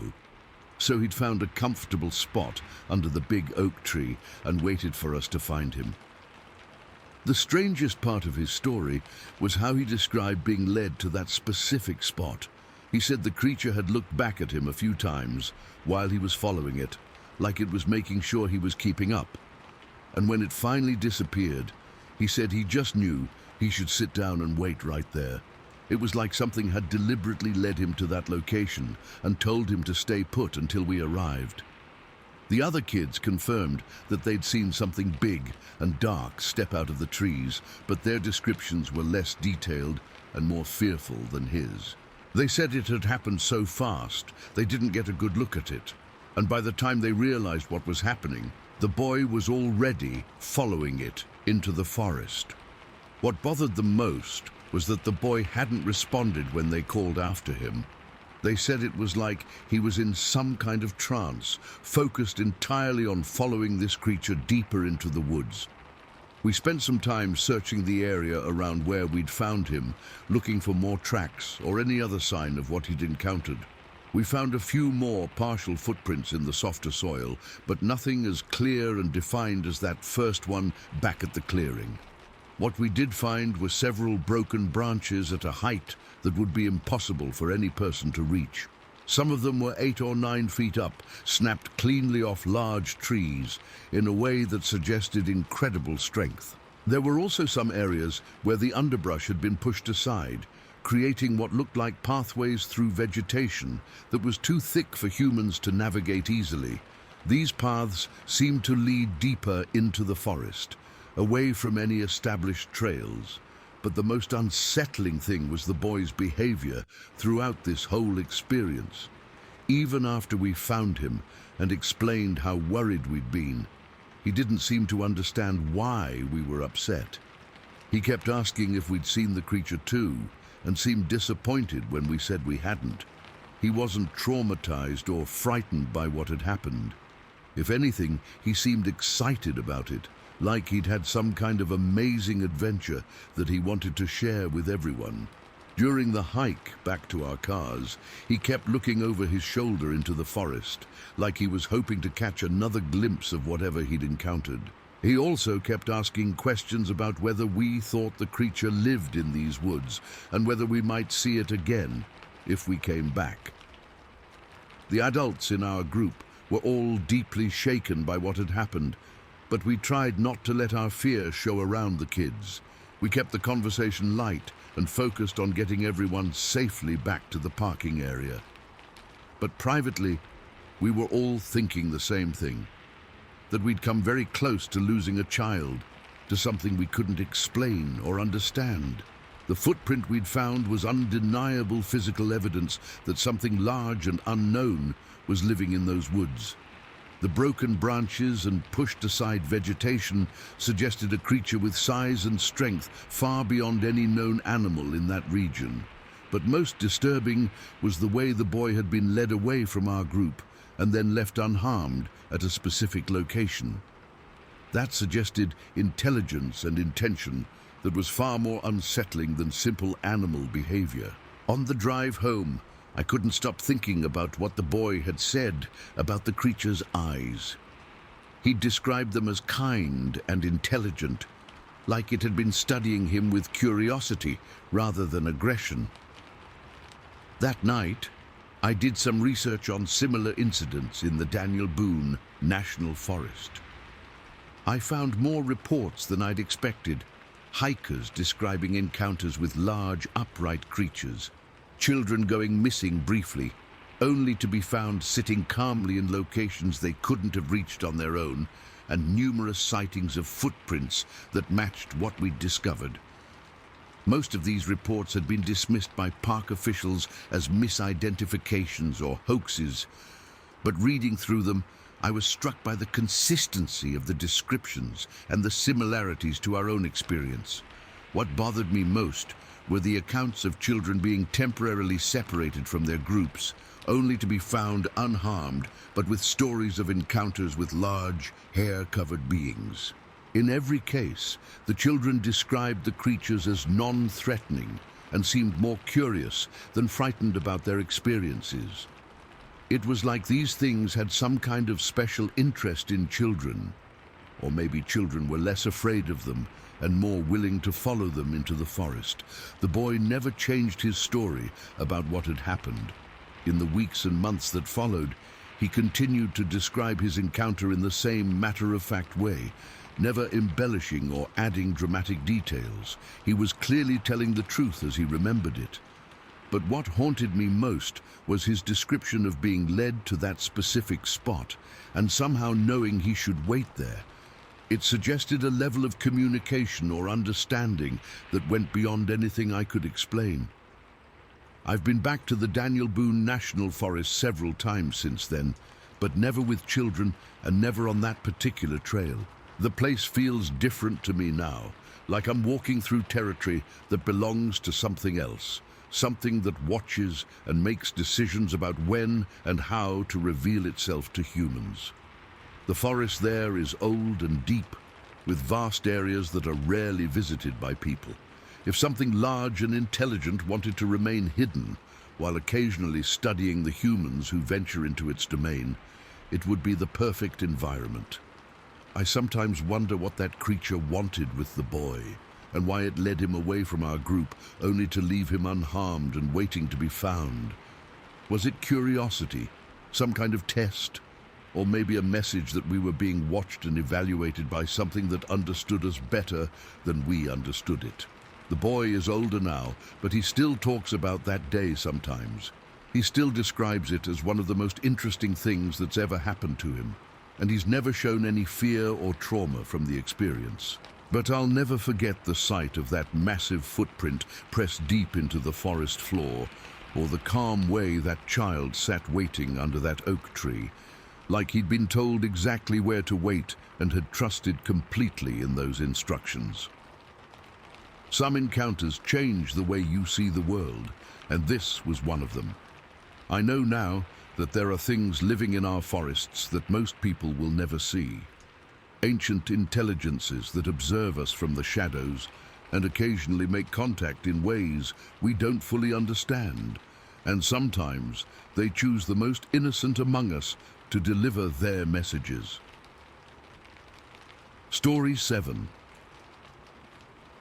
I woke up in my tent sometime after midnight along the shore of this quiet lake in the Superior National Forest in Minnesota. I'd been hiking for 3 days, following some of the more remote trails that wind through the deep wilderness areas where you might not see another person for days at a time.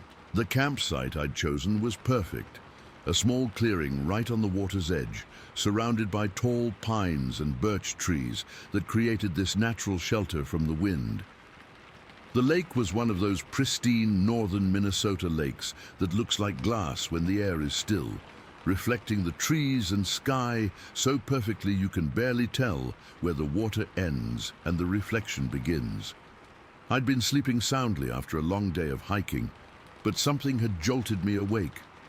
At first, I couldn't figure out what it was. There was this strange pressure in the air, like the feeling you get right before a thunderstorm hits. But the sky had been clear when I went to sleep. Then I noticed the silence. The forest around that lake is usually full of night sounds, loons calling across the water, owls hooting in the distance, the rustle of small animals moving through the underbrush.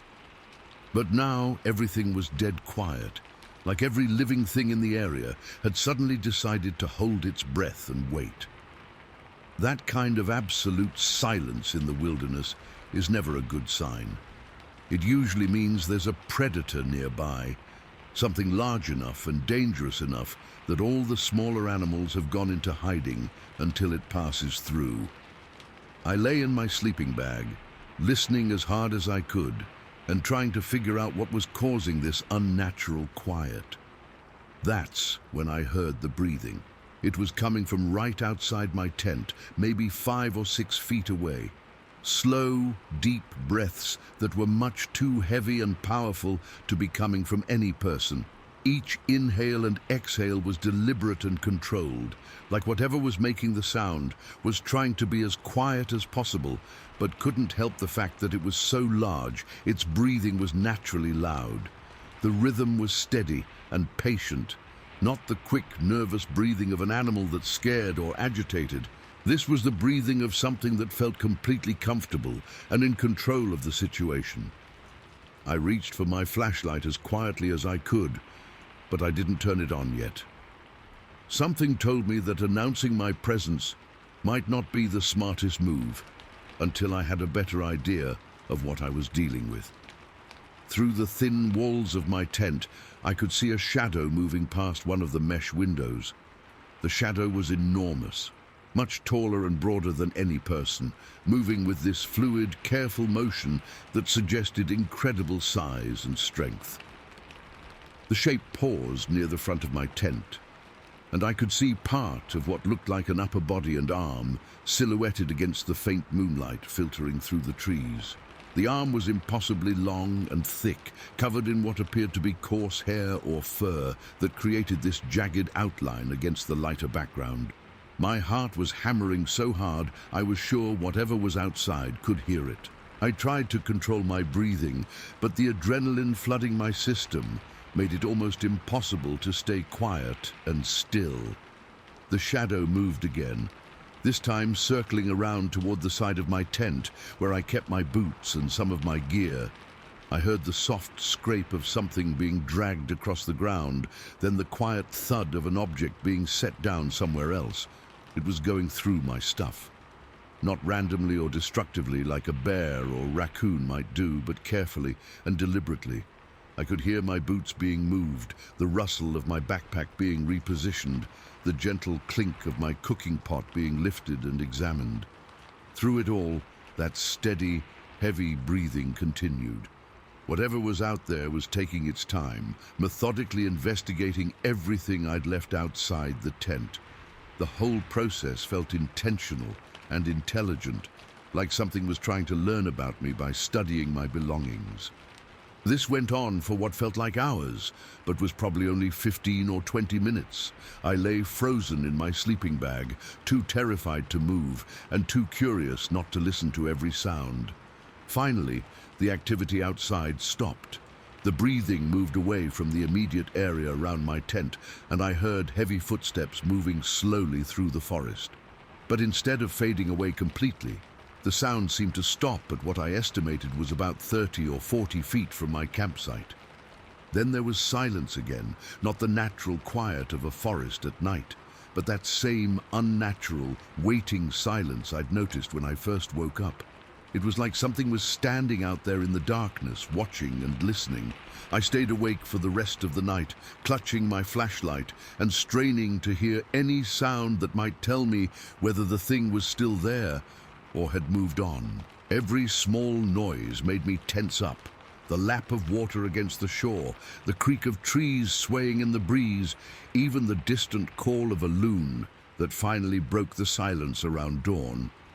When the first grey light of morning started filtering through the tent walls, I finally worked up the courage to look outside. The sight that greeted me was both disturbing and baffling. My boots were gone. I'd left them right outside the front flap of my tent, like I always do when I'm camping. They were good hiking boots, broken in and comfortable, and I'd positioned them carefully so I could slip into them quickly if I needed to get out of the tent during the night. But now they were nowhere to be seen. I crawled out of the tent and looked around the immediate campsite area, thinking maybe they'd just been knocked over or moved a few feet away. But they weren't anywhere in the vicinity of my tent. I expanded my search, walking in increasingly larger circles around my campsite and checking behind trees, under bushes, anywhere they might have been dragged or dropped. It was while I was doing this broader search that I found them. They were sitting side by side in the middle of the main trail, about 20 feet from where I'd camped. Not scattered or thrown there randomly, but placed carefully and deliberately, facing back toward my tent, like they'd been positioned that way on purpose. The boots were completely undamaged, no teeth marks, no claw marks, no signs that they'd been chewed on or played with by some animal.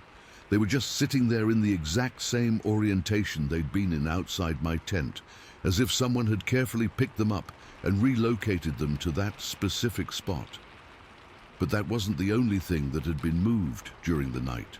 My backpack, which I'd left leaning against a tree near the tent, was now positioned upright in a small clearing about 15 feet away. Again, it hadn't been damaged or rifled through, just moved to a different location with the same care and precision. My water bottle had been relocated from the ground beside my tent to the top of a flat rock near the shore. My camp chair, which I'd folded and left beside the fire ring, was now set up and positioned facing toward the lake. Everything had been moved deliberately and with obvious intelligence.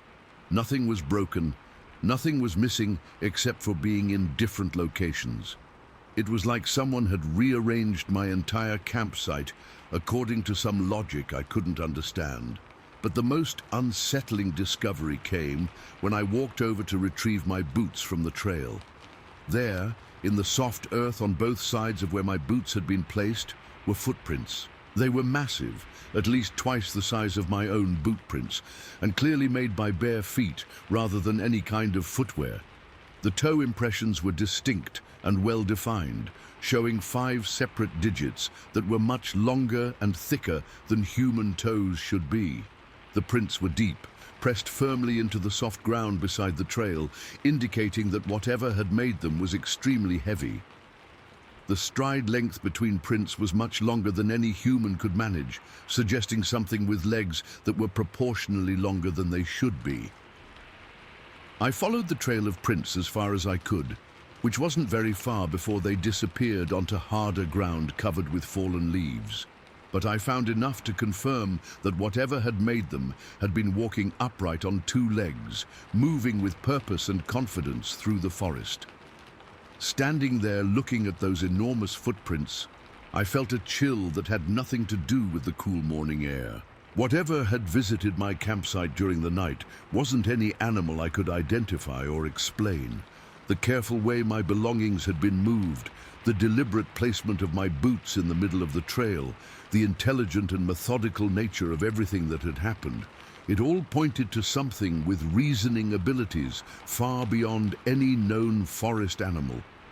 But what disturbed me most was the feeling that the entire episode had been some kind of message or communication, like something had been trying to tell me that it knew I was there, that it had examined my belongings and found me harmless, and that it wanted me to know it had been watching me. The placement of my boots in the trail seemed particularly significant.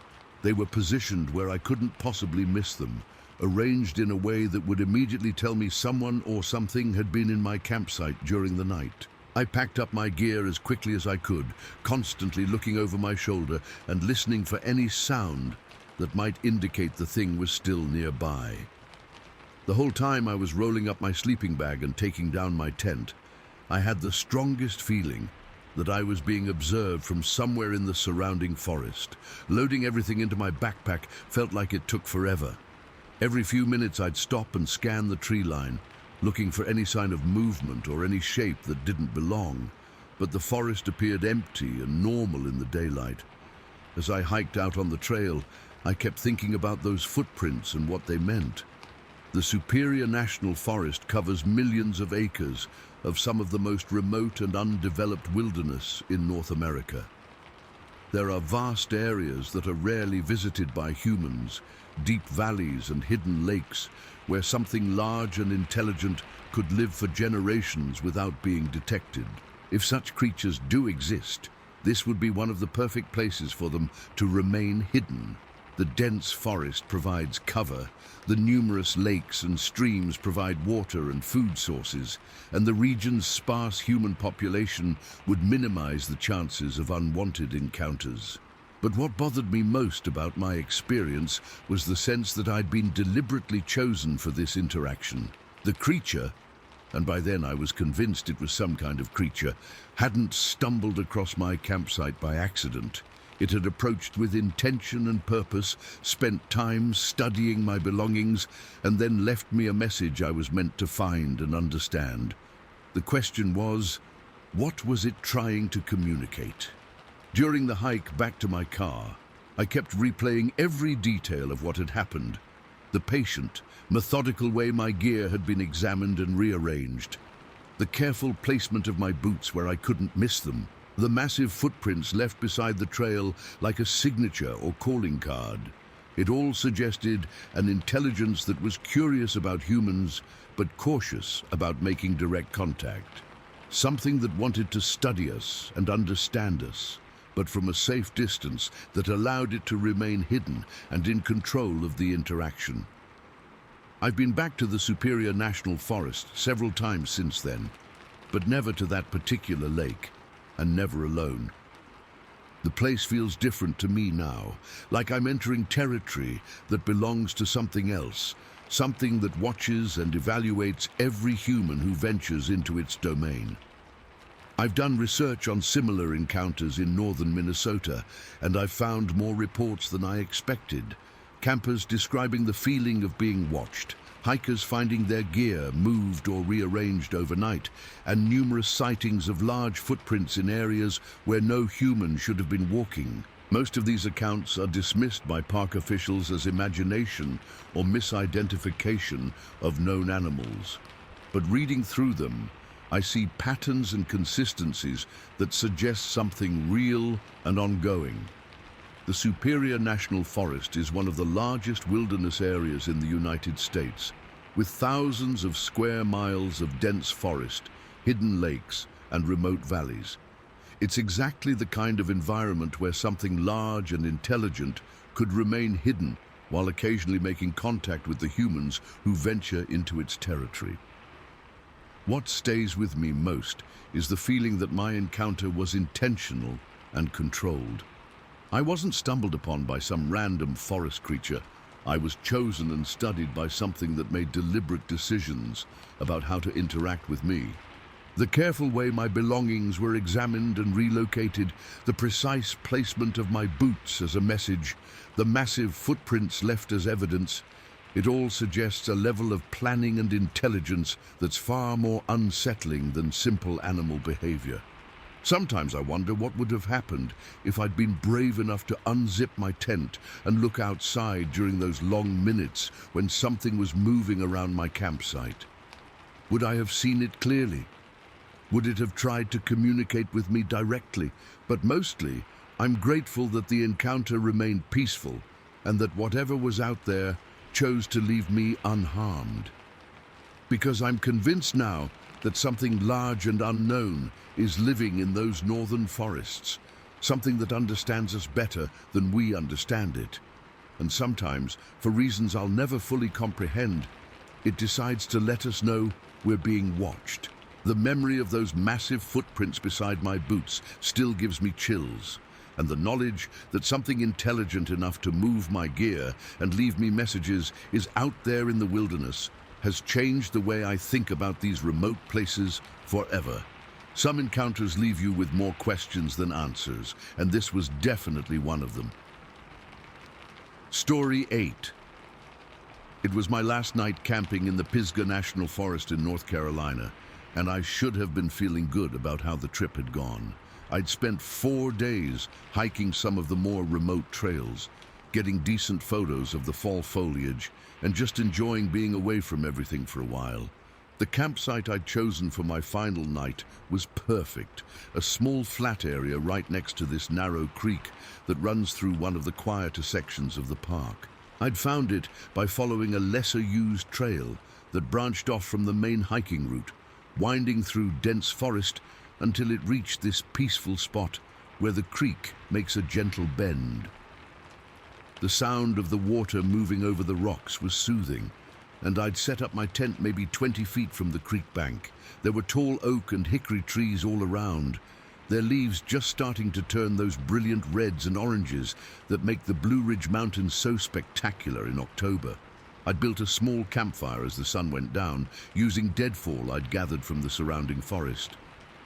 The fire was mainly for ambience rather than warmth. The weather was mild for that time of year, probably in the low 60s, perfect for sleeping with just a light sleeping bag. Around 10 o'clock, I decided to call it a night. I banked the fire, made sure everything was secured, and crawled into my tent. I was tired from 4 days of hiking, and I fell asleep quickly to the gentle sound of the creek flowing past my campsite. I woke up a few hours later to the sound of footsteps. At first, in that confused state between sleep and waking, I thought it might be another camper who'd gotten lost and wandered into my sight. But as I became more alert, I realized the footsteps were too heavy and too slow to be from any lost hiker. They were moving through the dried leaves that covered the forest floor, making that distinctive crunching sound with each step. But the rhythm was wrong, too deliberate and spaced too far apart for a normal person walking through the woods. I checked my watch and saw it was about 2:15 in the morning. The footsteps seemed to be coming from the direction of the creek, moving slowly toward my tent. Each step was followed by a pause, like whatever was making them was being very careful about where it placed its feet. I lay still in my sleeping bag, listening and trying to figure out what I was hearing. The footsteps continued for maybe a minute, getting gradually closer, then stopped completely. The silence that followed was absolute. Even the creak seemed quieter than it had been when I went to sleep. Then I heard something that made my blood run cold. It was breathing, but not human breathing. This was deep and controlled, with each breath lasting much longer than any person's would. The sound was coming from very close to my tent, maybe 10 feet away, and it had a quality to it that suggested something much larger than a human was doing the breathing. I reached for my flashlight as quietly as I could, but I hesitated to turn it on. Something about the situation told me that drawing attention to myself might not be the smartest move until I had a better idea of what was out there. The breathing continued for several minutes, steady and patient. Whatever was making the sound wasn't agitated or excited. It seemed calm and in complete control of the situation. That somehow made it more frightening than if it had been the panicked breathing of some scared animal. Through the thin walls of my tent, I could see a large shadow moving past one of the mesh windows.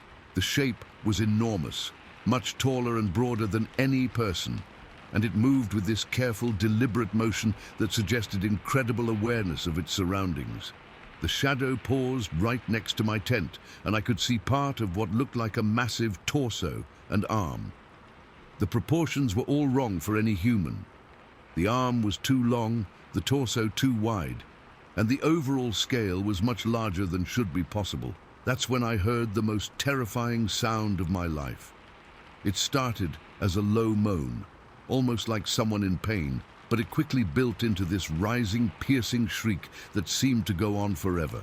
The sound was so loud and so close that I felt it as much as heard it.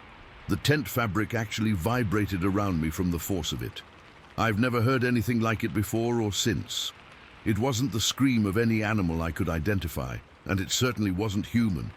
There was something almost otherworldly about it, like it was coming from something that didn't belong in our reality. The scream echoed through the forest, bouncing off the trees and seeming to come from every direction at once. It went on for what felt like an eternity, but was probably only 10 or 15 seconds. When it finally stopped, the silence that followed was deafening. My heart was hammering so hard, I was sure whatever was outside could hear it. Every muscle in my body was tensed, ready to run, but I had nowhere to go. I was trapped in my tent with something enormous and unknown standing just a few feet away. After the scream ended, I heard the footsteps start up again. But now they were moving in a circle around my campsite, slowly and deliberately, like whatever was out there was conducting some kind of inspection or patrol. I could track the movement by sound as the thing walked around the perimeter of my camping area. The footsteps were heavy enough to break branches and crush dried leaves, and the spacing between them suggested something with very long legs taking measured strides. The circuit around my campsite took maybe 5 minutes. I listened to every step, trying to map out exactly where the creature was at any given moment. Sometimes it would pause for several seconds, and during those pauses, I imagined it was studying my tent or examining my gear that was scattered around the campsite. When it completed its circle and returned to the area near my tent, the footsteps stopped again. I heard that deep, controlled breathing resume, coming from what seemed like the same spot where I'd first noticed it. Then something happened that nearly made me lose my mind with fear. I felt the tent shake slightly as something brushed against the outside wall. It wasn't a violent contact, more like something very large and heavy had accidentally bumped into the tent while moving past. But the casual nature of the contact somehow made it more terrifying. Whatever was out there was so comfortable in this environment that it barely noticed my tent was in its way.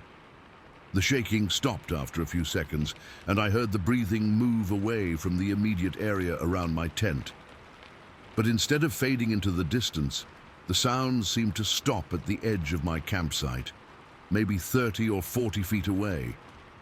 For the next hour or more, I lay in my sleeping bag, listening to occasional sounds that told me the thing was still there. Sometimes I'd hear a branch break or leaves rustling as it shifted position. Occasionally, there'd be that deep breathing sound, always from roughly the same direction. It was like something was standing guard at the edge of my campsite, watching and waiting. I didn't sleep for the rest of the night. I just lay there clutching my flashlight, too terrified to make any sound that might draw attention to the fact that I was awake and aware of what was happening. Around 5 in the morning, just as the first grey light of dawn was starting to filter through the forest, I heard the footsteps start up again. This time, they were moving away from my campsite, back toward the creek, and then deeper into the forest. The sound of them gradually faded until I couldn't hear them anymore. But I didn't move from my tent for another hour, just to be absolutely sure whatever it was had really gone away. When I finally worked up the courage to unzip my tent and look outside, the sight that greeted me was both disturbing and confusing. My campsite had been visited, but not in the way you'd expect from a wild animal. The first thing I noticed was that my camp chair, which I'd folded and left leaning against a tree, was now sitting upright in a completely different location. It was positioned about 15 feet from where I'd left it, facing toward the center of my campsite, like someone had been using it as a viewing platform. My backpack, which I'd left beside my tent, had been moved to the base of a large oak tree on the opposite side of the clearing. It wasn't damaged or torn open, just relocated carefully and precisely to a new position. Most unsettling was what had happened to my cooking pot. I'd washed it out after dinner and left it next to the dead fire ring, but now it was sitting upright in the middle of the campsite, positioned almost exactly in the geometric center of the open area. Everything had been moved with obvious intelligence and purpose. Nothing was broken or destroyed, but the careful rearrangement of my belongings suggested something had been studying my campsite and reorganizing it according to some logic I couldn't understand. But the most frightening discovery came when I walked to the edge of the clearing to examine the area where I thought the breathing sounds had been coming from. There, in a patch of soft earth near the creek, I found footprints. They were massive, easily twice the length of my own boot prints and much wider. The impressions were clearly made by bare feet, with distinct toe marks and heel imprints pressed deep into the damp soil. The size and depth of the prints indicated something incredibly heavy had made them. The toes were spread wide, like they'd been gripping the ground for balance, and the overall shape was human-like but scaled up to an impossible size. I found several of these prints in the soft areas around my campsite, all of them showing the same enormous proportions and distinctive barefoot characteristics. The stride length between prints was much longer than any human could manage, suggesting something with legs that were proportionally much longer than they should be. Following the trail of prints as far as I could, I discovered that whatever had made them had indeed circled my entire campsite. Just as I'd suspected from listening to the footsteps during the night, the prints led all the way around my camping area and then off into the forest in the direction of the creek. Standing there, looking at those massive footprints, I felt a chill that had nothing to do with the cool morning air. Whatever had visited my campsite during the night wasn't any animal I could identify or explain. The careful rearrangement of my belongings, the patient way it had circled my campsite, that terrifying scream that had shaken my tent, it all pointed to something with intelligence and awareness far beyond any known forest creature. I packed up my gear as quickly as I could, constantly looking over my shoulder and listening for any sound that might indicate the thing was coming back. The whole time I was rolling up my sleeping bag and taking down my tent, I had the strongest feeling that I was being watched from somewhere in the surrounding forest. Loading everything into my backpack felt like it took forever. Every few minutes I'd stop and scan the tree line, looking for any sign of movement or any shape that didn't belong among the trees. But the forest appeared normal and peaceful in the daylight.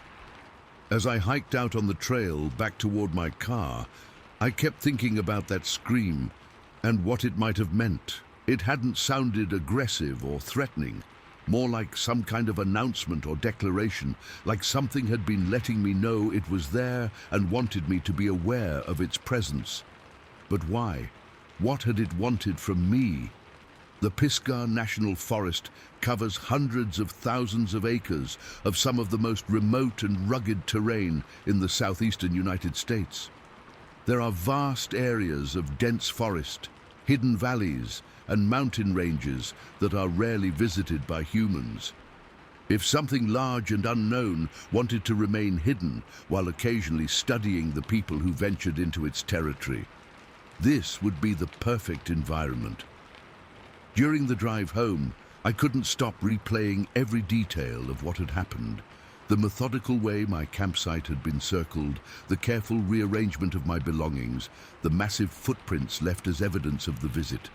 It all suggested an encounter that was intentional and controlled, rather than accidental. Something had chosen to approach my campsite, had spent time studying my presence there, and had left me evidence that I was meant to find and understand. But what was the message?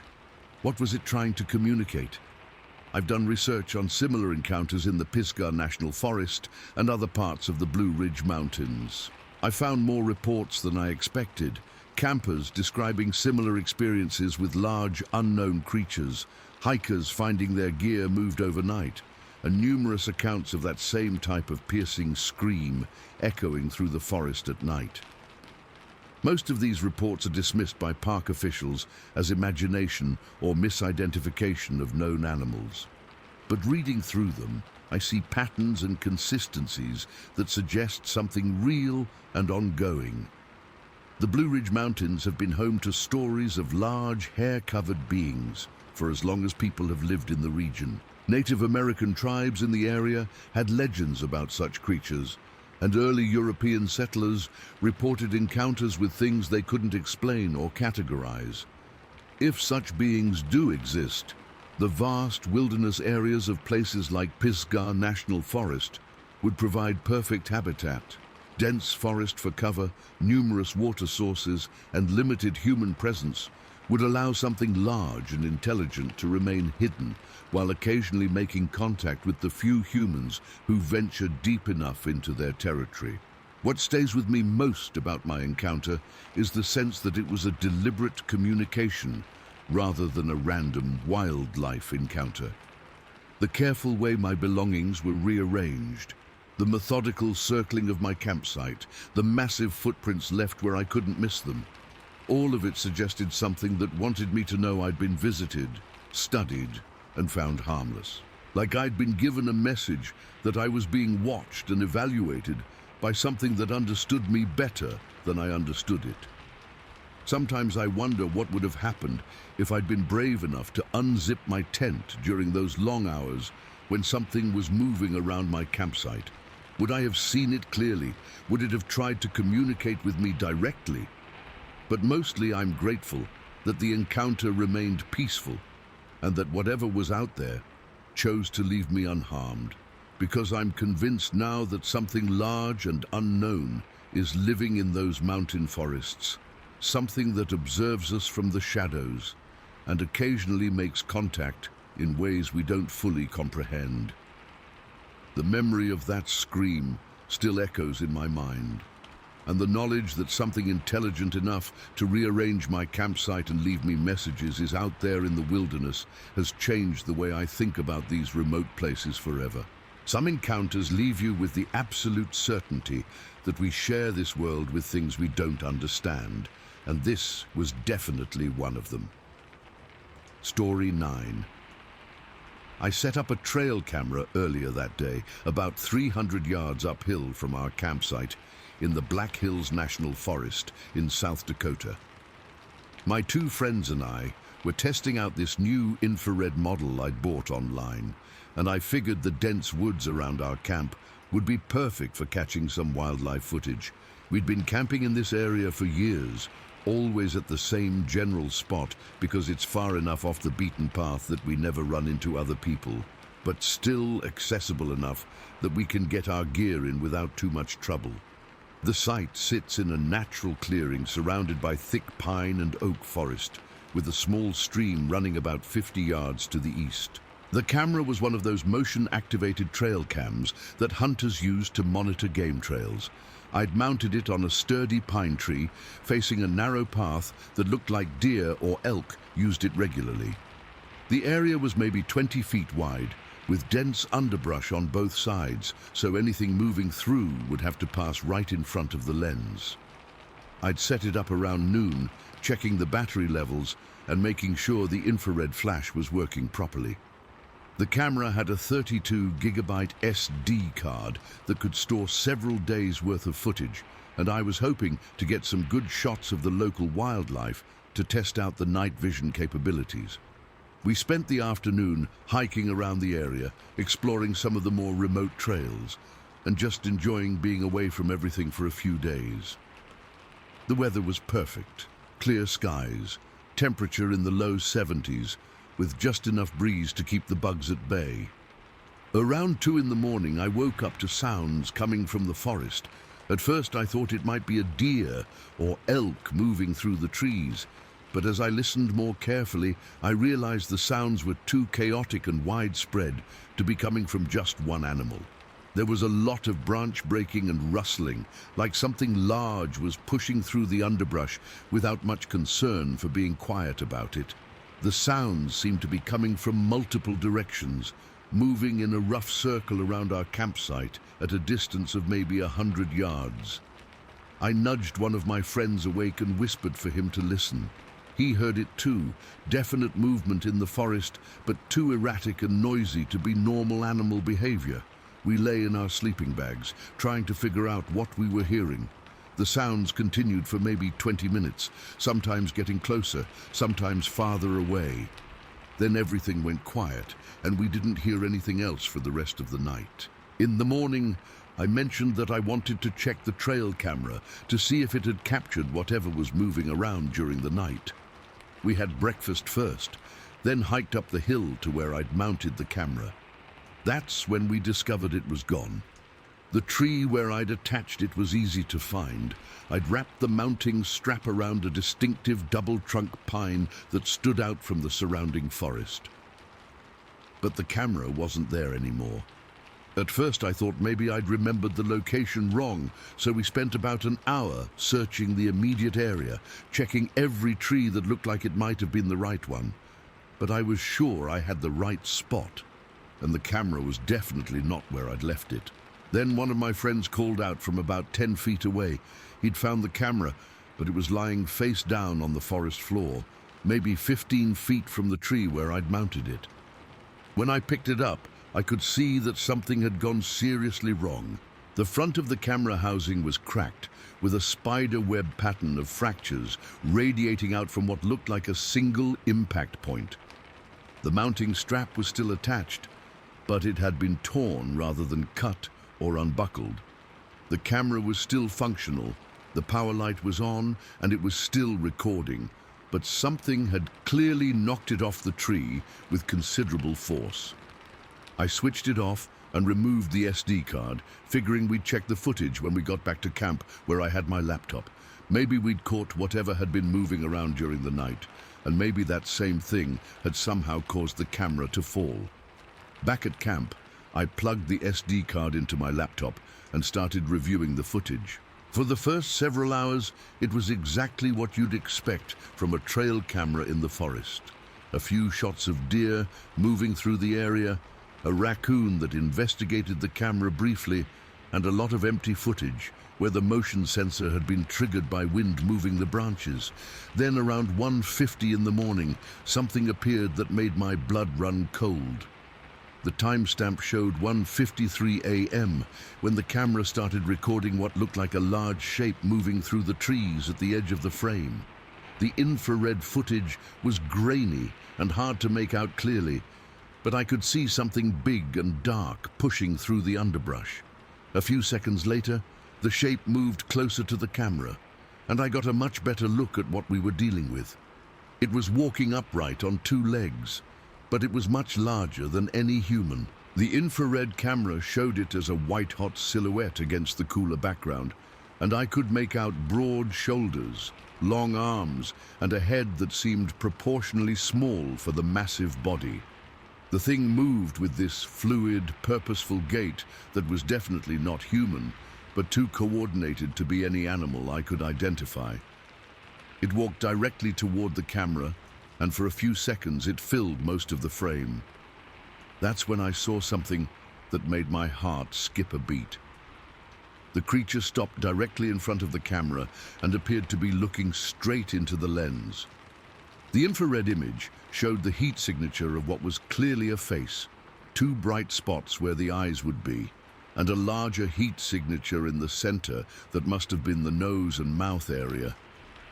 But what really got to me was the way it tilted its head slightly, like it was studying the camera and trying to figure out what it was. The posture was unmistakably intelligent, showing curiosity and awareness that went far beyond simple animal behavior. The creature stood there for maybe 10 seconds, just staring directly into the camera. Then it reached out with one arm toward the lens. That was the last clear image on the footage. After that, there were just a few seconds of chaotic movement as the camera was knocked from the tree, then nothing but darkness. I called my friends over to look at the footage, and we watched that sequence over and over again. All three of us saw the same thing, a large, upright creature that had approached the camera deliberately and then destroyed it after examining it closely. The implications were terrifying. Whatever this thing was, it had shown intelligence and awareness that suggested it understood what the camera was and what it was for. It hadn't just stumbled into the device by accident. It had investigated it purposefully and then eliminated it as a threat or intrusion. Looking at the infrared image of the creature staring directly into the lens, I felt like I was seeing something that wasn't supposed to exist. The proportions were all wrong for any known animal, and the behavior was far too intelligent and purposeful for anything that science had officially recognized. But there it was, captured on digital footage that couldn't be explained away or dismissed as imagination. We spent the rest of the morning searching the area around where the camera had been mounted, looking for any other evidence of what we'd encountered. We found some disturbed vegetation, where something large had pushed through the underbrush, and a few partial footprints in the softer soil, but nothing as clear and definitive as the footage. The footprints we did find were enormous, much larger than any human foot and clearly made by something walking upright. The impressions were deep enough to indicate serious weight, and the stride length between prints was longer than any person could manage. We also found several broken branches at heights that would be difficult for a human to reach. Some of them were 8 or 9 feet up, snapped cleanly off trees in a way that suggested incredible strength. By the time we finished our investigation, we were all pretty shaken up by what we'd discovered. The footage was undeniable evidence that something large and unknown was living in these forests, something that was intelligent enough to recognize and destroy surveillance equipment. We decided to pack up and leave that afternoon, even though we'd originally planned to stay for another 2 nights. The idea of spending more time in an area where something like that was roaming around didn't appeal to any of us. During the hike back to our cars, we talked about what we should do with the footage. Should we report it to park officials? Should we post it online? Should we just keep it to ourselves and try to forget what we'd seen? In the end, we decided to keep quiet about it, at least for the time being. Who was going to believe us? And what would happen if we went public with evidence of something that wasn't supposed to exist? But the footage haunted all 3 of us. That image of the creature staring directly into the camera lens, clearly understanding what it was looking at, was unlike anything any of us had ever seen or heard about. I've enhanced the footage as much as I can using video editing software, and the details become even more disturbing when you can see them more clearly. The creature's face, illuminated by the infrared flash, shows features that are almost human-like but wrong in subtle ways that make it deeply unsettling. The eyes are set too far apart, and they reflect intelligence that's definitely not animal-like. The head shape is elongated, and the overall facial structure suggests something that might be related to humans, but evolved along a completely different path. Most disturbing is the way it examined the camera before destroying it. The creature clearly understood that it was some kind of recording device, and it made a conscious decision to eliminate it rather than simply ignore it or walk away. That level of technological awareness suggests a form of intelligence that has been observing human activity and learning about our capabilities and equipment. It knows what cameras are for, and it knows that being recorded could be dangerous for its continued secrecy. The Black Hills National Forest covers over 1 million acres of some of the most remote and rugged terrain in the American Midwest.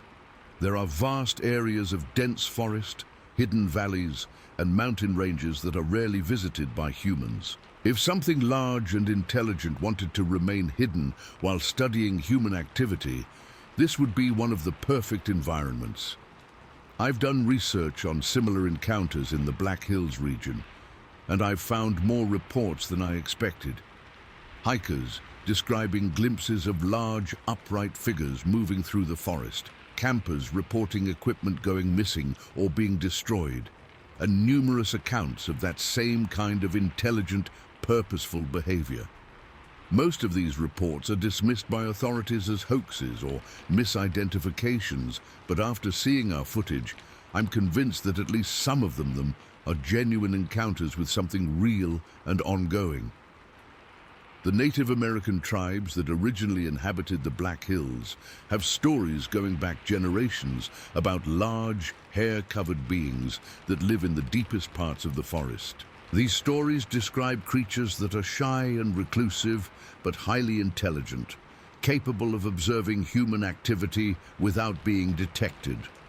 If such beings do exist, they've clearly learned to be extremely cautious about contact with modern humans and our technology. The deliberate destruction of our camera suggests they understand the threat that documentation poses to their continued secrecy. What bothers me most about our encounter is the sense that we were being studied and evaluated by something that understood us much better than we understood it.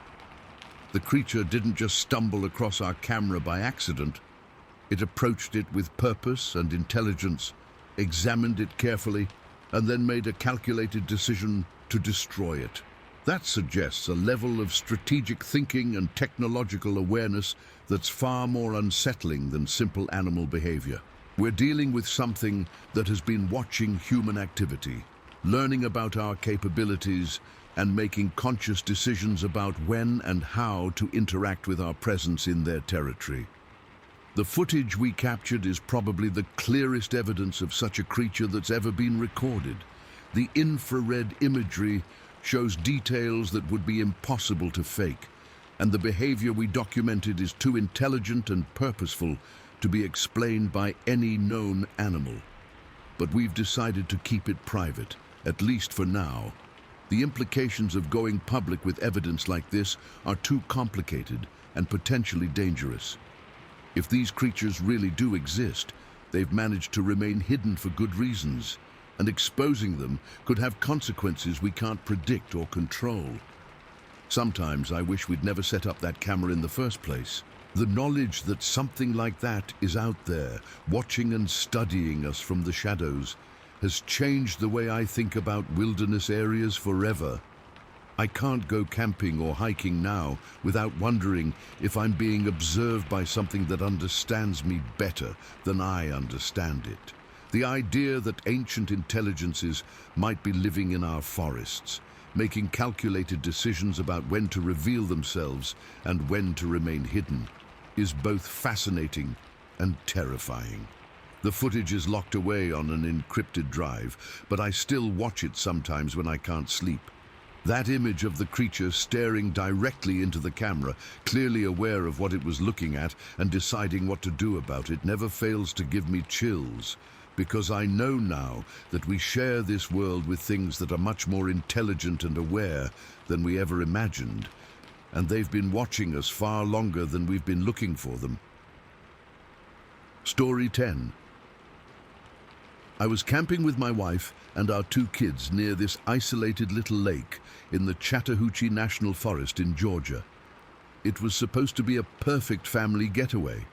3 days of hiking, fishing, and just enjoying being away from everything for a while. The nearest designated campground was at least 12 miles away, but I'd found this spot on a forum where somebody had posted GPS coordinates for remote camping locations. The lake was beautiful, maybe a quarter mile across, and surrounded by dense forest that came right down to the water's edge. There was this perfect little clearing on the north shore where we could set up our tents and have easy access to the water for fishing and swimming. The kids were excited about it. They'd never been camping somewhere so remote and wild. We'd arrived that afternoon and spent a few hours setting everything up. 2 tents, one for my wife and me, and a smaller one for the kids. A fire ring made from stones we gathered from the shoreline, camp chairs arranged in a circle around the fire pit, all the usual camping gear spread out in an organized way that would make our stay comfortable and fun. The weather was perfect for early summer in Georgia, warm but not too hot, with a light breeze coming off the water that kept the bugs manageable. We spent the late afternoon fishing from the shore, and the kids caught a few small bass that we threw back. My wife took some great photos of the lake and the surrounding forest. As evening approached, I built up a nice campfire and we cooked dinner over the flames. Hot dogs and beans, nothing fancy, but it tasted great in that outdoor setting. The kids were tired from the day's activities, but still excited about sleeping in tents and being in such a wild place. Around 10:15, my wife decided she was ready for bed. The kids had already crashed in their tent about an hour earlier. Worn out from all the hiking and excitement, I told her I wanted to stay up a little longer and tend the fire, maybe do some night fishing from the shore. I've always enjoyed that quiet time by myself around a campfire at night. There's something peaceful about watching the flames dance and listening to the sounds of the forest settling down for the night. The lake was perfectly calm, reflecting the stars and the glow from our fire like a mirror. For the first hour or so, everything was perfect.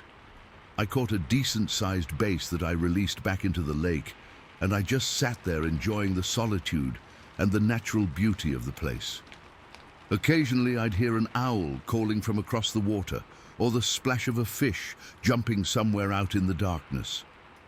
Around 11:30, I started hearing something moving in the forest behind our campsite.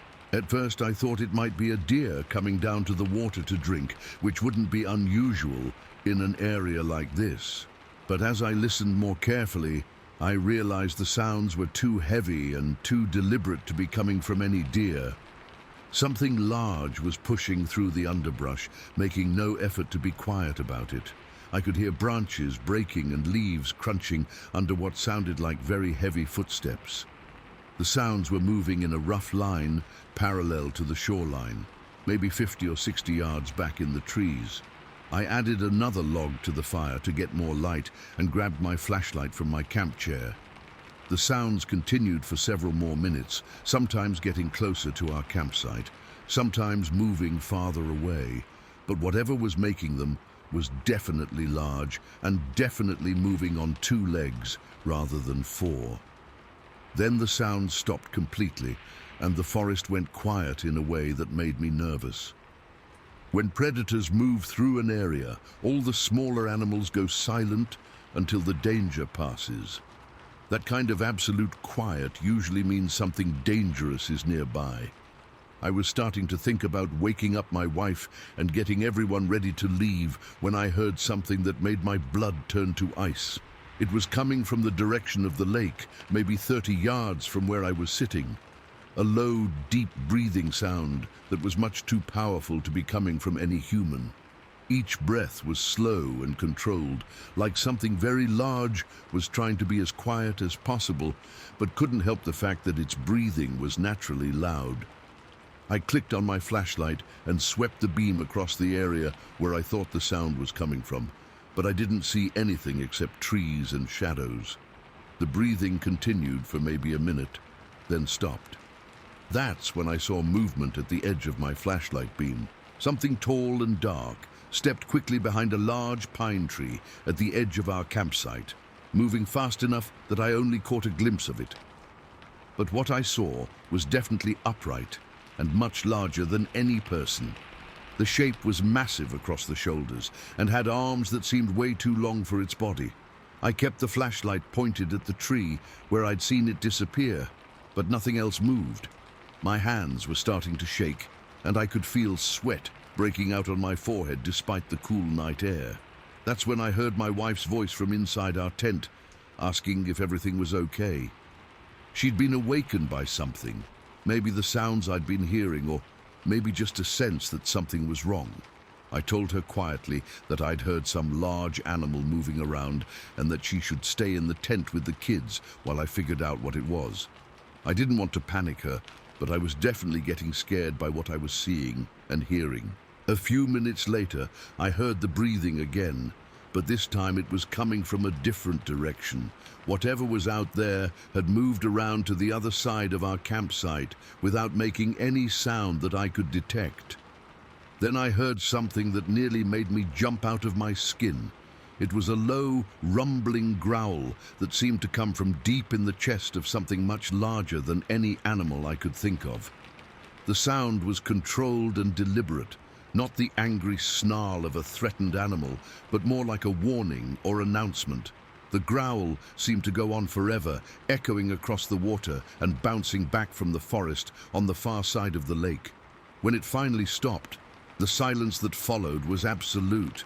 I heard my wife whisper urgently from inside the tent, asking what that sound was. I told her I wasn't sure, but that she should keep the kids quiet and be ready to move if I told her to. Then I heard footsteps. They were slow and deliberate, moving around the perimeter of our campsite in what felt like a careful inspection. Each step was heavy enough to break branches and crush dried leaves, and they were spaced far apart, like something with very long legs was taking measured strides. I tried to track the movement with my flashlight, but whatever was making the sounds stayed just outside the reach of the beam. Sometimes I'd catch a glimpse of something dark moving between the trees, but never long enough or clear enough to see what it really was. The footsteps made a complete circle around our campsite, taking maybe 5 minutes to complete the circuit. During that time, I sat frozen in my chair, too scared to move, but afraid to just sit there doing nothing. When the footsteps stopped, they stopped right beside our tent. I could hear that heavy breathing again, coming from maybe 10 feet from where my wife and kids were sleeping. Whatever was out there was standing right next to our tent, and I could imagine it looking down at the thin nylon walls that were the only thing protecting my family. That's when I heard something that made my heart stop. There was a soft scraping sound, like something was dragging across the ground near our tent. Then I heard my wife gasp from inside, and I knew that whatever was out there was doing something to our campsite. I jumped up from my chair and ran toward the tent, waving my flashlight and yelling at whatever was out there to get away from my family. For a few seconds I didn't see anything, but then I caught sight of something enormous moving away from our campsite toward the tree line. It was walking upright on 2 legs, and it was much taller and broader than any human. Even in the brief glimpse I got, I could see that it was covered in dark hair or fur and had arms that hung down almost to its knees. The thing didn't run when I yelled at it. It just walked calmly into the forest and disappeared, like it was choosing to leave rather than being driven away by my shouting. I spent the next few minutes checking on my wife and kids, making sure they were all okay and hadn't been hurt. The kids had slept through most of it, but my wife was clearly shaken by what she'd heard. That's when I noticed what the creature had been doing while it stood beside our tent. Our cooler, which I'd left about 10 feet from the tent, had been moved. Not opened or damaged, just picked up and relocated about 30 feet away, near the edge of the clearing. It was sitting upright and appeared to be undamaged, but it definitely wasn't where I'd left it. 2 of our camp chairs had been knocked over, and one of the legs on our folding table was bent at an angle that made it unusable. Again, nothing was destroyed or torn apart, just moved and repositioned in ways that suggested something very large and strong had been examining our belongings. I walked around the campsite with my flashlight, checking for any other signs of what had visited us. That's when I found the footprints. They were in the soft moss near the fire pit, pressed deep into the spongy ground. The prints were enormous, much longer than my own size, 11 boots, and at least twice as wide.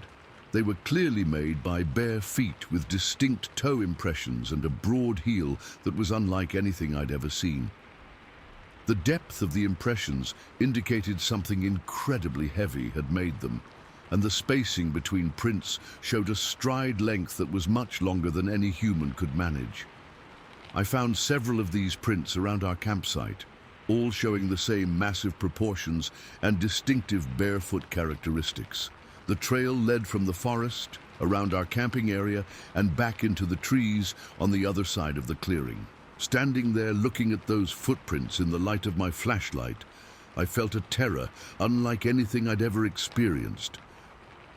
Whatever had visited our campsite wasn't any animal I could identify or explain, and it had been close enough to touch our tent while my family slept inside.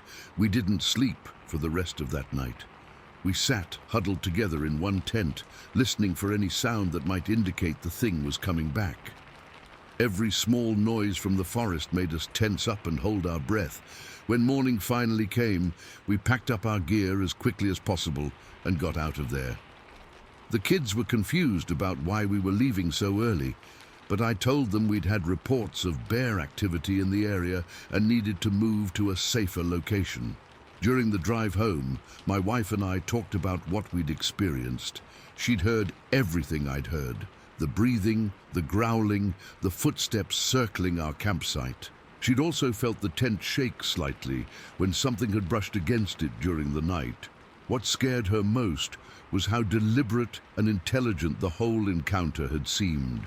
This wasn't some random animal wandering through our campsite. It was something that had approached with purpose, examined our belongings methodically, and then left when it was satisfied with its investigation. The Chattahoochee National Forest covers nearly 1 million acres of some of the most remote and rugged terrain in the southeastern United States. There are vast areas of dense forest, hidden valleys, and mountain ranges that are rarely visited by humans. If something large and unknown wanted to remain hidden while occasionally studying human activity, this would be one of the perfect environments. I've done research on similar encounters in the Chattahoochee region and other parts of the Georgia mountains. I've found more reports than I expected. Families describing similar nighttime encounters while camping, hikers reporting the feeling of being watched by something unseen, and numerous accounts of large footprints found in remote areas. Most of these reports are dismissed by park officials as bear encounters or imagination, but after what we experienced, I'm convinced that at least some of them represent genuine contact with something unknown and unexplained. The footprints we found were photographed extensively before we left, and I've had them examined by people who know about animal tracks. Nobody has been able to identify them as coming from any known species, and the size and proportions are unlike anything in the scientific literature. What disturbs me most about our encounter is how close whatever it was came to our family while we were sleeping. If it had wanted to harm us, there would have been nothing we could do to stop it. The thing was large enough and strong enough to easily overpower all four of us, but it didn't hurt us. Instead, it seemed content to observe and investigate, moving our belongings around like it was trying to understand what we were and what we were doing in its territory. That suggests a level of intelligence and restraint that's far more unsettling than simple animal aggression would have been. We were studied and evaluated by something that made conscious decisions about how to interact with us. The kids still don't know the full extent of what happened that night. They know we left early because of bear activity, and they've never asked for details beyond that.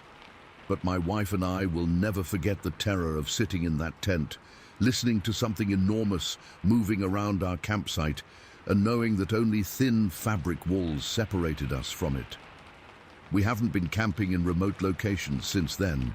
The knowledge that something like that is out there, watching and studying human activity from the shadows, has changed the way we think about wilderness areas forever. Sometimes I wonder what would have happened if I'd been brave enough to approach the creature instead of yelling at it to go away. Would it have tried to communicate with us? Would it have shown us something that would explain why it was so interested in our campsite? But mostly I'm just grateful that our encounter remained peaceful and that whatever was out there chose to leave us unharmed. Because I'm convinced now that we share these forests with things we don't understand, ancient intelligences that observe us from the darkness and make their own decisions about when to reveal themselves. And sometimes they decide to let a family know they've been watching all along.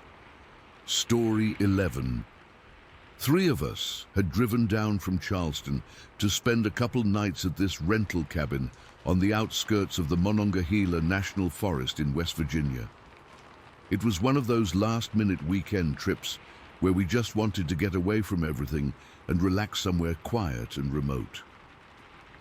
The cabin was perfect for what we had in mind, a simple log structure with a tin roof, sitting by itself at the end of a dirt road with nothing but forest stretching out in every direction.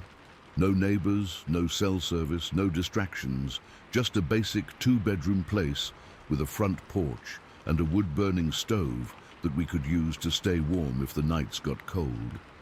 We'd found it on one of those vacation rental websites, and the photos had looked great. The owner described it as a rustic getaway for people who wanted to experience real wilderness living.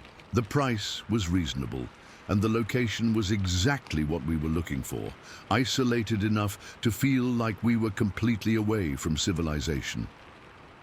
The drive in took longer than we'd expected, because the last few miles were on this winding dirt road that was barely wide enough for one car. We had to stop twice to move fallen branches out of the way, and there were sections where the road was so rutted we had to creep along at maybe 10 miles per hour. But when we finally reached the cabin, it was worth the difficult drive. The place sat in this small clearing surrounded by thick forest, with trees so tall and dense you couldn't see more than 50 yards in any direction. There was a covered front porch with a couple of rocking chairs and a neat stack of firewood piled up against one wall. We spent the first day just settling in and enjoying being away from everything. We hiked some of the trails in the area, cooked steaks on the propane grill on the porch, and spent the evening sitting around the wood stove playing cards and drinking beer. The weather was perfect for early fall in West Virginia, cool but not cold, with clear skies and just enough breeze to keep the air fresh. We'd planned to spend most of our time outdoors, hiking and exploring the forest, then coming back to the cabin in the evenings to relax and unwind. Everything was going exactly as planned until the second night. We'd had dinner and were sitting in the front room playing poker when the storm hit. It came out of nowhere. 1 minute the sky was clear, and the next minute we were getting hammered by heavy rain and wind that made the whole cabin shake. The tin roof amplified every raindrop, creating this constant drumming sound that made it hard to hear each other talk. The wind was howling through the trees, and we could hear branches creaking and groaning under the strain. Around 11 o'clock the power went out. Not that we'd been using much electricity anyway. The cabin was pretty basic, with just a few lights and outlets. But losing the power made the whole place feel even more isolated and cut off from the outside world. We lit some candles and kept playing cards by candlelight, figuring the storm would blow over in an hour or two. The wood stove was keeping us warm, and we had plenty of beer and snacks, so there was no real hardship involved. That's when we heard the first bang. It wasn't thunder. This was a direct impact against the side of the cabin, like something heavy had hit the wall. The sound was loud enough to be heard clearly over the rain and wind, and it made all 3 of us stop what we were doing and look toward the back of the cabin where it had come from. We waited, listening, but didn't hear anything else for several minutes. Then one of my friends suggested it was probably just a tree branch that had blown against the cabin in the wind. That made sense, and we went back to our card game. About 20 minutes later, we heard it again. Same kind of heavy impact, but this time against the front wall near the door. It wasn't the random bump of a branch being blown around. This sounded deliberate, like something had walked up to the cabin and given the wall a solid thump. My friend, who'd suggested the tree branch theory, wasn't looking so confident anymore. He got up and went over to the front door, peering out through the small window beside it. But with the rain and darkness, he couldn't see anything. We decided one of us should go outside and take a look around, just to make sure there wasn't a tree down or some other damage from the storm. My friend volunteered, grabbed a flashlight from the kitchen counter, and headed for the door. He'd just reached for the handle when we heard something that made all of us freeze. It was a long, low exhalation coming from right outside the front door. Not the wind, but definitely the sound of something breathing out slowly and heavily. The sound was deep and controlled, like it was coming from something with a much larger chest cavity than any human.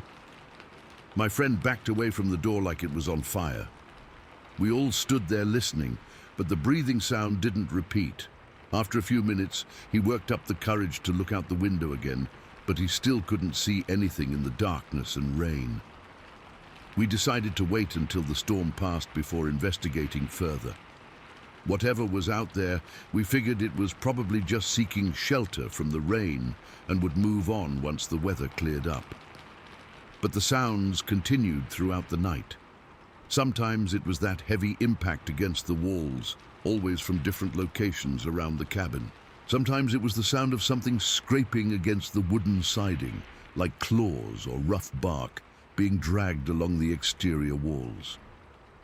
Around 1 in the morning, we heard what sounded like footsteps on the front porch.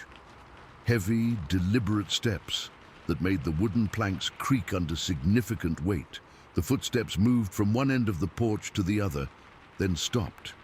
We could hear something moving around out there, but we couldn't tell what it was or what it was doing. Every few minutes there'd be a new sound, a scrape, a thump, the creak of the porch boards under weight. The most unsettling part was that none of us wanted to look outside.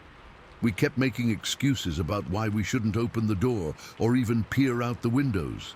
Deep down, I think we all sensed that whatever was out there wasn't something we wanted to see clearly. Around 2:30, we heard something that made our blood run cold. It was scratching. Not the random scraping we'd been hearing, but deliberate, rhythmic scratching against the front door, like something with claws was testing the strength of the wood or trying to find a way to get inside. The scratching went on for maybe 2 minutes, then stopped abruptly. In the silence that followed, we could hear our own breathing and heartbeats, but nothing from outside. That's when we realized that whatever was out there knew we were inside and was trying to get our attention. The banging against the walls, the footsteps on the porch, the scratching at the door. It all felt deliberate and purposeful rather than random. We spent the rest of the night huddled together in the front room, taking turns, keeping watch and trying to stay calm. Every small sound from outside made us jump, and we found ourselves whispering even though there was no logical reason to keep our voices down. The storm finally started to let up around 3 in the morning, but the sounds from outside continued. If anything, they became more frequent and more deliberate as the rain lightened and the wind died down. Around 4, we heard what sounded like something being dragged across the front porch. A heavy scraping sound, like a large object was being pulled from one end of the porch to the other. This went on for several minutes, with occasional pauses where everything would go quiet. None of us slept that night. We just sat there waiting for morning, jumping at every sound, and trying to convince ourselves that everything would make sense once we could see what was happening outside. When the sun finally started to come up around 6:30, we worked up the courage to look out the windows. The first thing we noticed was that the storm had made a real mess of the area around the cabin. Branches were down everywhere, and there were puddles of standing water all over the clearing. But what really got our attention was the state of the front porch. The neat stack of firewood that had been piled against the cabin wall was now scattered all over the porch and the yard beyond. Some of the logs had been thrown 20 or 30 feet from where they'd originally been stacked. Others were arranged in what looked like deliberate patterns on the porch itself. One of the rocking chairs that had been sitting on the porch was now upside down at the far end, like it had been picked up and flipped over. The other chair was missing entirely. We found it later in the yard, about 50 feet from the cabin. But the most disturbing thing was the condition of the front door. The wood around the handle and lock was gouged with deep scratches, like something with very sharp claws had been trying to claw its way inside. The scratches were fresh, with bright wood showing through the weathered exterior stain. There were also what looked like impact marks on the door and the surrounding frame, as if something heavy had been pounding against it repeatedly. Some of the marks were up high, at least 7 feet off the ground, suggesting whatever made them was either very tall or had incredible reach. We walked around the outside of the cabin, examining all the walls where we'd heard the banging sounds during the night. We found similar scratch marks and impact damage on every side of the building, always up high where no normal animal could have reached. The most unsettling discovery came when we examined the ground around the cabin. In the soft mud left by the storm, we found footprints unlike anything any of us had ever seen. They were enormous, at least twice the size of a normal human footprint and much wider. The impressions showed what looked like bare feet with distinct toe marks, but the proportions were all wrong. The prints were deep enough to show that whatever made them was incredibly heavy, and they were scattered all around the cabin in patterns that matched the sounds we'd heard during the night. We could trace a path that led from the tree line around the entire perimeter of the cabin up onto the porch and back into the forest. The stride length between prints was much longer than any human could manage, suggesting something with legs that were proportionally much longer than they should be. Looking at those massive footprints in the mud, we finally understood what we'd been dealing with during the night. Whatever had been circling our cabin and trying to get inside wasn't any normal forest animal. We packed up and left within an hour of making that discovery. The drive back to Charleston was mostly silent. None of us wanted to talk about what we'd experienced, but we all knew we'd encountered something that shouldn't exist according to everything we thought we knew about the world. The Monongahela National Forest covers nearly 1 million acres of some of the most remote and rugged terrain in West Virginia. There are vast areas of dense forest, hidden valleys and mountain ranges that are rarely visited by humans. If something large and unknown wanted to remain hidden while occasionally investigating human activity, this would be one of the perfect environments. I've done research on similar encounters in the Monongahela region since our experience, and I've found more reports than I expected. Cabin renters describing similar nighttime encounters, hikers reporting the feeling of being stalked by something unseen, and numerous accounts of large footprints found around remote buildings and campsites. Most of these reports are dismissed by local authorities as bare encounters or storm damage, but after what we experienced, I'm convinced that at least some of them represent genuine contact with something unknown and unexplained. What disturbs me most about our encounter is how methodical and purposeful it seemed. This wasn't some random animal seeking shelter from the storm. It was something that had approached our cabin with intention and had spent hours studying our presence there. The way it circled the building, tested different walls and the door, scattered our firewood in deliberate patterns, it all suggested intelligence and problem-solving abilities far beyond any known animal. We never reported the incident to anyone official. Who would we tell and what would we say? That we'd been terrorized by Bigfoot during a storm in West Virginia. That we'd found giant footprints around our rental cabin. But the physical evidence was undeniable. The scratch marks on the door and walls, the scattered firewood, the overturned furniture, and most importantly, those massive footprints in the mud around the cabin. I've stayed in touch with the cabin owner, and he's mentioned that several other renters have reported similar experiences during stormy nights. Strange sounds, impacts against the walls, evidence of something large moving around the property during the night. He thinks it might be bears attracted to the area by garbage or food smells. But I know what we experienced wasn't any bear. Bears don't leave human-like footprints, and they don't methodically circle buildings while testing for ways to get inside. Sometimes I wonder what would have happened if we'd been brave enough to open the door and confront whatever was out there. Would we have seen it clearly? Would it have tried to communicate with us, or would it have seen our direct confrontation as a threat? But mostly, I'm glad we stayed inside and waited for morning. Whatever was circling our cabin that night had the size and strength to easily overpower 3 grown men if it had chosen to become aggressive. The fact that it didn't break down the door or smash through a window suggests it was more curious than hostile. But the memory of those sounds, the heavy breathing, the deliberate footsteps, the scratching at our door, still gives me chills when I think about it. We were studied and evaluated by something that made conscious decisions about how to interact with us, and ultimately chose to leave us unharmed. But the knowledge that such things exist out there in the deep forests has changed the way I think about wilderness areas forever. Some encounters leave you with absolute certainty that the world contains mysteries we don't understand, and that night in West Virginia was definitely one of them. Story 12. I was backpacking solo through a remote section of the Adirondack Park in New York, following this old trail that connects 2 lakes through some really dense wilderness. The trail isn't marked on most maps anymore, and I'd found references to it in some old hiking guides from the 70s and 80s. I'd been hiking for most of the day, maybe 6 or 7 hours, when I reached this spot where the trail runs along the shore of the smaller lake. The area was perfect for setting up camp, a natural clearing about 20 feet back from the water, with 2 massive white pines standing close together that would be perfect for hanging my hammock. The Adirondacks in late summer are incredible.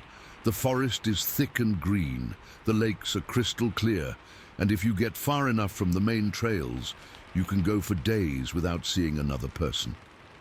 That's exactly what I was looking for. Total solitude and a chance to disconnect from everything for a few days. I strung my hammock between those 2 big pines, maybe 8 feet off the ground. High enough that I'd have a good view of the lake through the trees, but not so high that I'd feel unstable during the night. The hammock was one of those enclosed camping hammocks with a built-in mosquito net and rainfly, so I'd be protected from bugs and weather. After setting up camp, I spent a couple hours just relaxing by the water, filtering drinking water from the lake, and eating a simple dinner of trail mix and energy bars. The sunset reflecting off the lake was spectacular, and I took some photos with my phone, even though I knew they'd never capture how beautiful the place really was. As it started getting dark, I climbed into the hammock and settled in for what I expected to be a peaceful night's sleep. The gentle rocking motion was soothing, and I could hear the quiet sounds of the lake lapping against the shore maybe 30 yards away. I must have fallen asleep pretty quickly, because the next thing I knew, I was being jolted awake by the sound of something moving through the forest nearby. My phone showed it was just past 2 in the morning, and at first I couldn't figure out what had woken me up. Then I heard it again, the unmistakable sound of branches snapping and leaves crunching under heavy footsteps. Whatever was making the noise was moving slowly and deliberately through the trees, maybe 50 or 60 feet from where I was hanging. I lay perfectly still in my hammock, trying to identify what I was hearing. The footsteps were too heavy and too widely spaced to be from a deer or any other normal forest animal. Each step seemed to crush everything underneath it, and there was a rhythm to the movement that suggested something walking upright rather than on four legs. The sounds continued for several minutes, moving in what seemed like a rough circle around my campsite. Sometimes the footsteps would get closer, maybe within 30 feet of my hammock. Then they'd move away again into the deeper forest. What made it really unsettling was how deliberate and controlled the movement sounded. This wasn't some confused animal stumbling around in the dark. Whatever was out there was moving with purpose and awareness of its surroundings. After about 10 minutes, the footsteps stopped completely. The forest went dead quiet, which in the Adirondacks usually means there's a predator nearby that's made all the smaller animals go into hiding. I waited, listening as hard as I could, but there was no sound except for my own breathing and heartbeat. Even the normal night sounds, owls, insects, small animals moving through the underbrush, had completely disappeared. Then I heard something that made my blood run cold. It was breathing, coming from somewhere very close to my hammock. Deep, slow breaths that were much too powerful to be coming from any human.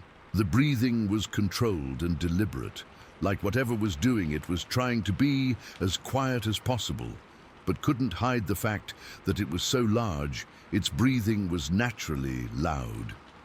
I tried to stay perfectly still, but the hammock swayed slightly with each of my own breaths, and I was terrified that the movement would draw attention to exactly where I was positioned. The breathing continued for what felt like forever, but was probably only a few minutes. During that time, I became aware that whatever was out there was very close, maybe 15 or 20 feet away, standing somewhere in the darkness just outside my line of sight. Through the mosquito netting of my hammock, I could see shapes moving in the forest, but it was too dark to make out any details. Sometimes a shadow would pass between the trees, blocking out what little starlight was filtering through the canopy. Then the breathing stopped, and I heard the footsteps start up again. But this time, they were moving directly toward my hammock. I felt completely helpless hanging there in the air. In a tent, at least you have the psychological comfort of walls around you, even if they're just thin fabric. But suspended in a hammock 8 feet off the ground, I felt totally exposed and vulnerable. The footsteps got closer and closer until they stopped right beneath me. I could sense something large standing directly under my hammock, and I had the terrifying thought that whatever it was could probably reach up and touch me if it wanted to. That's when I saw it. Through the mesh netting, I caught a glimpse of what was standing below me. It was massive, much taller and broader than any human, with shoulders that seemed impossibly wide. The shape was dark and seemed to be covered in thick hair or fur that made its outline irregular against the lighter background of the forest floor. Even in the dim light, I could see that it was looking up at me. The head was tilted back, and I had the distinct impression that it was studying my hammock and trying to figure out exactly what I was. We stayed like that for what felt like an eternity. Me hanging there, trying not to move or breathe too loudly, and this enormous creature standing motionless beneath me. I was so scared I could feel my heart hammering against my ribs, and I was sure it could hear my pulse, even if it couldn't see me clearly through the netting. Finally, after what must have been 5 or 10 minutes, the creature took a step backward. Then another step. It was moving away from my hammock, but slowly and deliberately, like it was reluctant to leave, but had decided I wasn't a threat. I watched through the mesh as the dark shape retreated into the forest, moving with that same careful, purposeful gait I'd been hearing earlier. The silhouette disappeared between the trees, and gradually the sound of footsteps faded until I couldn't hear them anymore. But I didn't relax. Something told me that whatever had been under my hammock was still in the area, maybe watching from a distance. I stayed awake for the rest of the night, lying motionless in my hammock and listening for any sound that might indicate the creature was coming back.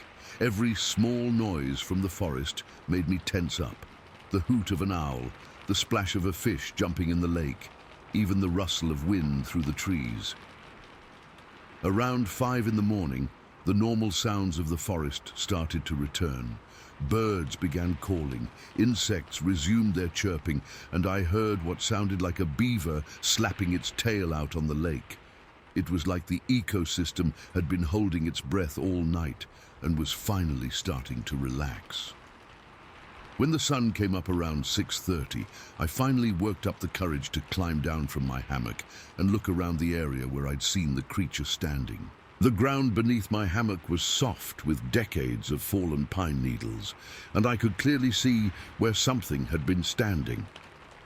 The needles were compressed in a pattern that showed the outline of 2 enormous feet, much larger than any human footprint. The impressions were deep enough to show that whatever made them was incredibly heavy, and they were positioned exactly where I'd seen the dark shape standing during the night. There was no question that something real and physical had been there. I found more evidence as I expanded my search around the campsite. There were broken branches at heights that would be impossible for any person to reach, 8, 9, even 10 feet up on the surrounding trees. The breaks were fresh, with green wood and sap visible where thick branches had been snapped off. I also found areas where the underbrush had been pushed aside, creating what looked like pathways through vegetation that was too dense for humans to navigate easily. These paths led away from my campsite in multiple directions, disappearing into the deeper forest. But the most unsettling discovery came when I examined the 2 pine trees where my hammock was suspended. Both trees showed fresh claw marks or scratch marks in the bark, starting at about 7 feet up and extending to nearly 10 feet high. The marks were deep gouges that had cut through the outer bark and into the wood beneath.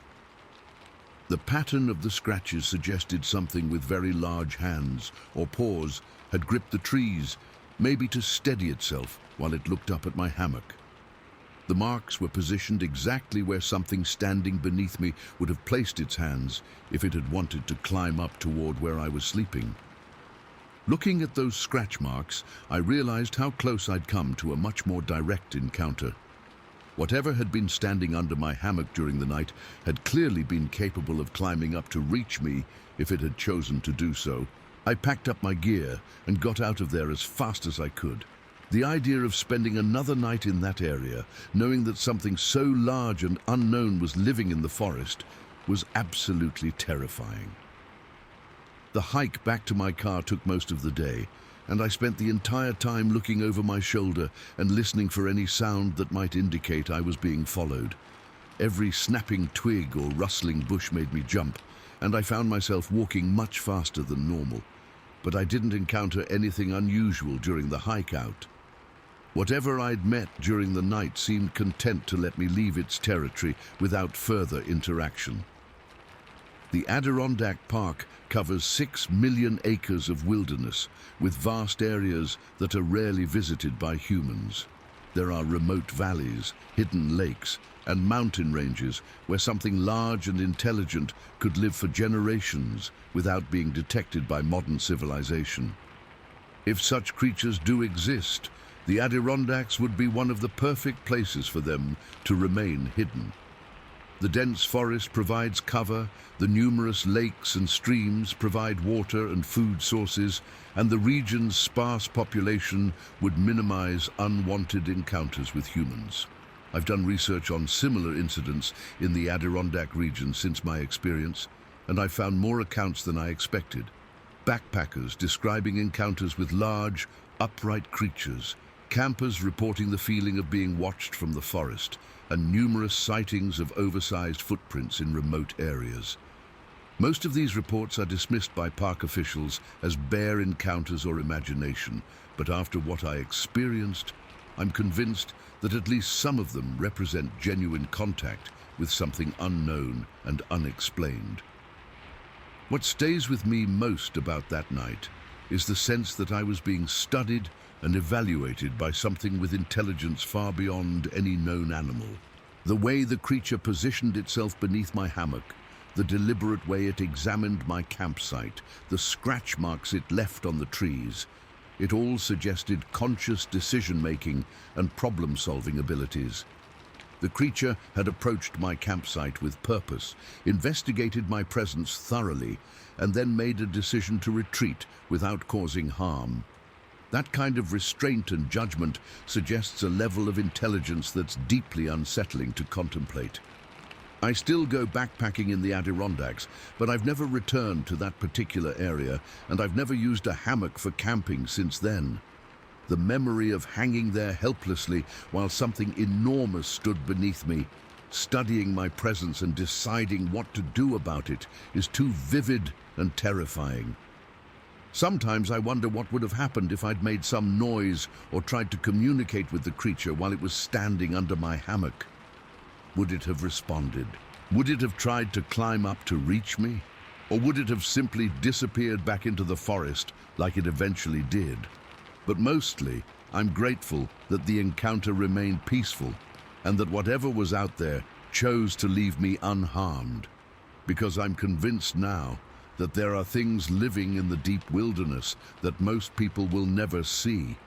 Ancient forms of intelligence that observe us from the shadows and make their own decisions about when to reveal themselves. The knowledge that something so large and aware had been standing just beneath me during that long night, close enough to reach up and touch my hammock, still gives me chills whenever I think about it. Some encounters leave you with the absolute certainty that we share this world with mysteries we don't understand, and that night, hanging in the Adirondack wilderness, was definitely one of them. The scratch marks on those pine trees, the compressed pine needles where it had stood, the broken branches high above any human reach, all physical evidence that something real and impossible had been there. And sometimes, late at night when I'm lying in my own bed, I still think I can feel that sensation of being watched and studied by something that understands me far better than I understand it. Story 13. I was driving back from a job site late at night, trying to cut through the forest on this old back road between two towns in the White Mountain National Forest in New Hampshire. It wasn't my usual route, but I'd been working late and wanted to get home without dealing with the traffic on the main highways. The road was one of those old state routes that probably hasn't been repaved in 20 years. 2 lanes, barely wide enough for cars to pass each other safely, winding through dense forest with no guardrails and very few reflective markers. During the day, it would probably be scenic, but at night it felt isolated and kind of ominous. I'd been driving on this road for maybe 20 minutes when I hit the fog. At first, it was just wisps of mist clinging to the low spots in the road, the kind of thing you expect in mountain areas where cool air settles in the valleys. But as I kept driving, the fog got thicker and denser until I could barely see 50 feet in front of my truck. I slowed way down and put my hazard lights on, creeping along at maybe 20 miles per hour and trying to stay between the faded yellow lines. The fog was so thick, it seemed to glow in my headlights, creating this wall of white that made it impossible to see where the road went next. It was the kind of fog that makes you feel completely disoriented, like you're driving through a cloud that's settled on the ground. I couldn't see the trees on either side of the road, couldn't make out any landmarks, couldn't even tell if there were other cars anywhere nearby. I'd been driving in these conditions for maybe 10 minutes when I noticed something strange in the fog ahead of me. It looked like the mist was swirling differently in one spot, like something was cutting through it or displacing it somehow. At first, I thought it might be wind patterns or maybe the shape of the terrain affecting how the fog moved.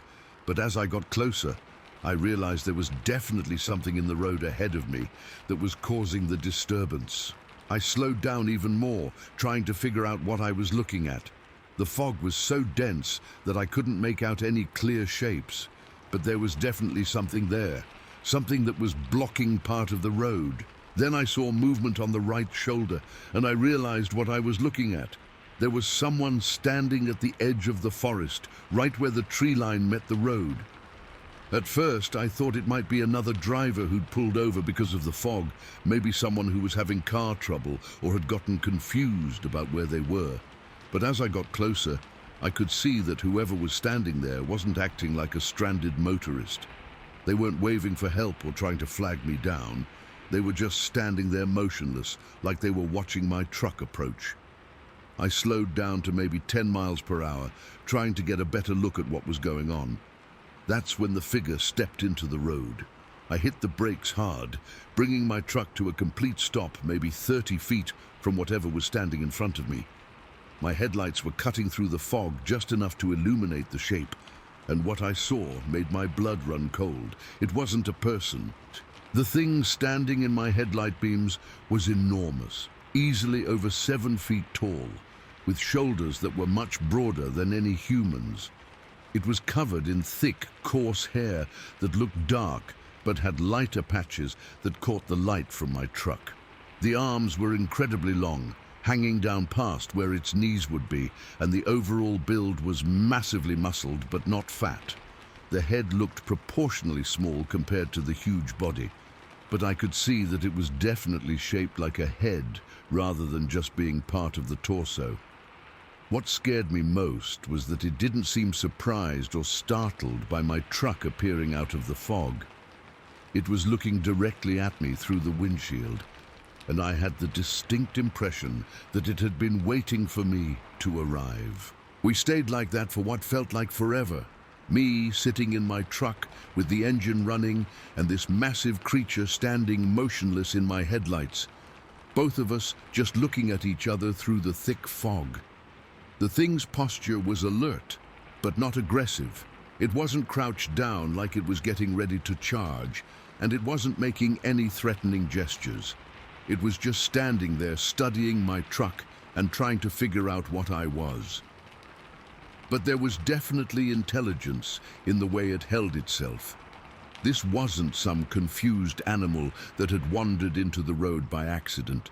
This was something that had made a conscious decision to step out in front of my vehicle and force this confrontation. After maybe a minute of this standoff, the creature did something that nearly made me lose my mind with fear. It raised one massive arm and held its hand up, palm facing toward me. The gesture was unmistakably human-like, but performed by something that was clearly not human. The hand was enormous, much larger than any person's hand should be, with fingers that looked too long and thick for normal proportions. But the meaning of the gesture was clear. It was telling me to stop, to wait, to not move forward. I sat there with my hands gripping the steering wheel so tightly, my knuckles were white, trying to process what I was seeing. This thing was communicating with me using recognizable body language, showing intelligence and awareness that was far beyond anything I'd expect from a wild animal. The creature held its hand up for maybe 10 seconds, then slowly lowered it to its side. It tilted its head slightly, like it was studying my truck and trying to understand what it was looking at. That's when I noticed the eyes. Even through the fog and in the harsh glare of my headlights, I could see its eyes clearly. They didn't glow or reflect light like an animal's would, but there was definitely intelligence in them. They were looking directly at me through the windshield, and I felt like I was being evaluated by something that understood far more about this situation than I did. The eye contact lasted for what felt like an eternity. I couldn't look away, couldn't break that connection, even though every instinct I had was screaming at me to either floor the gas pedal or throw the truck in reverse and get out of there. Then the creature blinked once, very deliberately, and took a step to the side. It was giving me room to pass. The gesture was so clearly intentional that there was no mistaking what it meant. This thing had stepped into my path to stop me, had studied my truck and me for as long as it wanted, and was now moving aside to let me continue on my way. But I was too terrified to move. My foot was hovering over the gas pedal, but I couldn't bring myself to drive forward and pass within a few feet of this massive creature. What if it changed its mind? What if stepping closer triggered some kind of aggressive response? The creature seemed to understand my hesitation. It took another step away from the road, moving closer to the tree line, but still remaining visible in my headlights. It was giving me even more space, making it clear that I could safely drive past. Finally, I managed to ease my foot down on the gas pedal. My truck crept forward at maybe 5 miles per hour, and I kept my eyes locked on the creature as I approached the spot where it was standing. As I drew parallel to it, maybe 8 or 10 feet away, I got the best look I'd had at whatever this thing was. The hair covering its body was thick and coarse, dark brown or black with patches of lighter brown that created an irregular pattern. The face was partially human-like, but with features that were much more pronounced. A heavy brow, a broad nose, and a mouth that seemed wider than it should be. But what struck me most was how calm and controlled it seemed. There was no aggression, no fear, no apparent concern about my truck being so close. It was just watching me pass with what looked like curiosity or mild interest. As I moved past it, the creature turned its head to follow my movement, but it didn't take any steps toward or away from the road. It just stood there watching until my truck had completely passed and was starting to disappear back into the fog. I kept checking my rearview mirror as I drove away, but the fog was too thick to see anything behind me. Within a few seconds, the creature was completely obscured by the mist, and I was alone on the dark road again. My hands were shaking so badly I could barely steer. I was covered in cold sweat despite the cool night air, and my heart was beating so fast I thought I might have a heart attack right there behind the wheel. I drove the rest of that road as fast as I safely could in the fog conditions, desperate to get back to civilization and away from whatever I'd just encountered. It took another 40 minutes to reach the main highway, and by then the fog was starting to thin out a little. When I finally made it home around 2 in the morning, I sat in my truck in the driveway for a long time, trying to process what had happened. Had I really seen what I thought I'd seen? Was there any other explanation for what I'd encountered on that foggy mountain road? But there was no getting around it. I'd had a face-to-face encounter with something that walked upright like a human, but was built on a scale that no human could match. Something that showed intelligence and communication abilities far beyond any known animal. The gesture with the raised hand, the way it had deliberately stepped into my path and then moved aside to let me pass, the calm way it had studied my truck and made conscious decisions about how to interact with me. It all pointed to a level of intelligence that was deeply unsettling. The White Mountain National Forest covers hundreds of thousands of acres of some of the most remote and rugged terrain in New England. There are vast areas of dense forest, hidden valleys, and mountain ranges that are rarely visited by humans. If something large and intelligent wanted to remain hidden while occasionally observing human activity, this would be one of the perfect environments. I've driven that same road several times since then, always during the day, and always hoping I might see some sign of what I encountered that night. But the road looks completely normal in daylight, just another scenic mountain route winding through beautiful forest. I've also done research on similar encounters in the White Mountain region, and I found more reports than I expected. Drivers describing glimpses of large, upright figures near remote roads, hikers reporting the feeling of being watched from the forest, and occasional sightings of oversized footprints in areas where no human should have been walking. Most of these accounts are dismissed by authorities as misidentifications or hoaxes, but after my own experience, I'm convinced that at least some of them represent genuine encounters with something real and unexplained. What stays with me most about that night is the sense that the encounter was completely controlled by the creature rather than by me. It had chosen when and where to reveal itself, had studied my truck and me for as long as it wanted, and had then made the decision to let me pass unharmed. The raised hand gesture still haunts me. It was such a clearly human-like form of communication, but coming from something that was obviously not human. It suggested that whatever I'd encountered had observed human behavior extensively and understood our body language and gestures. That level of cultural awareness implies that these things, if they exist, have been watching us for a long time.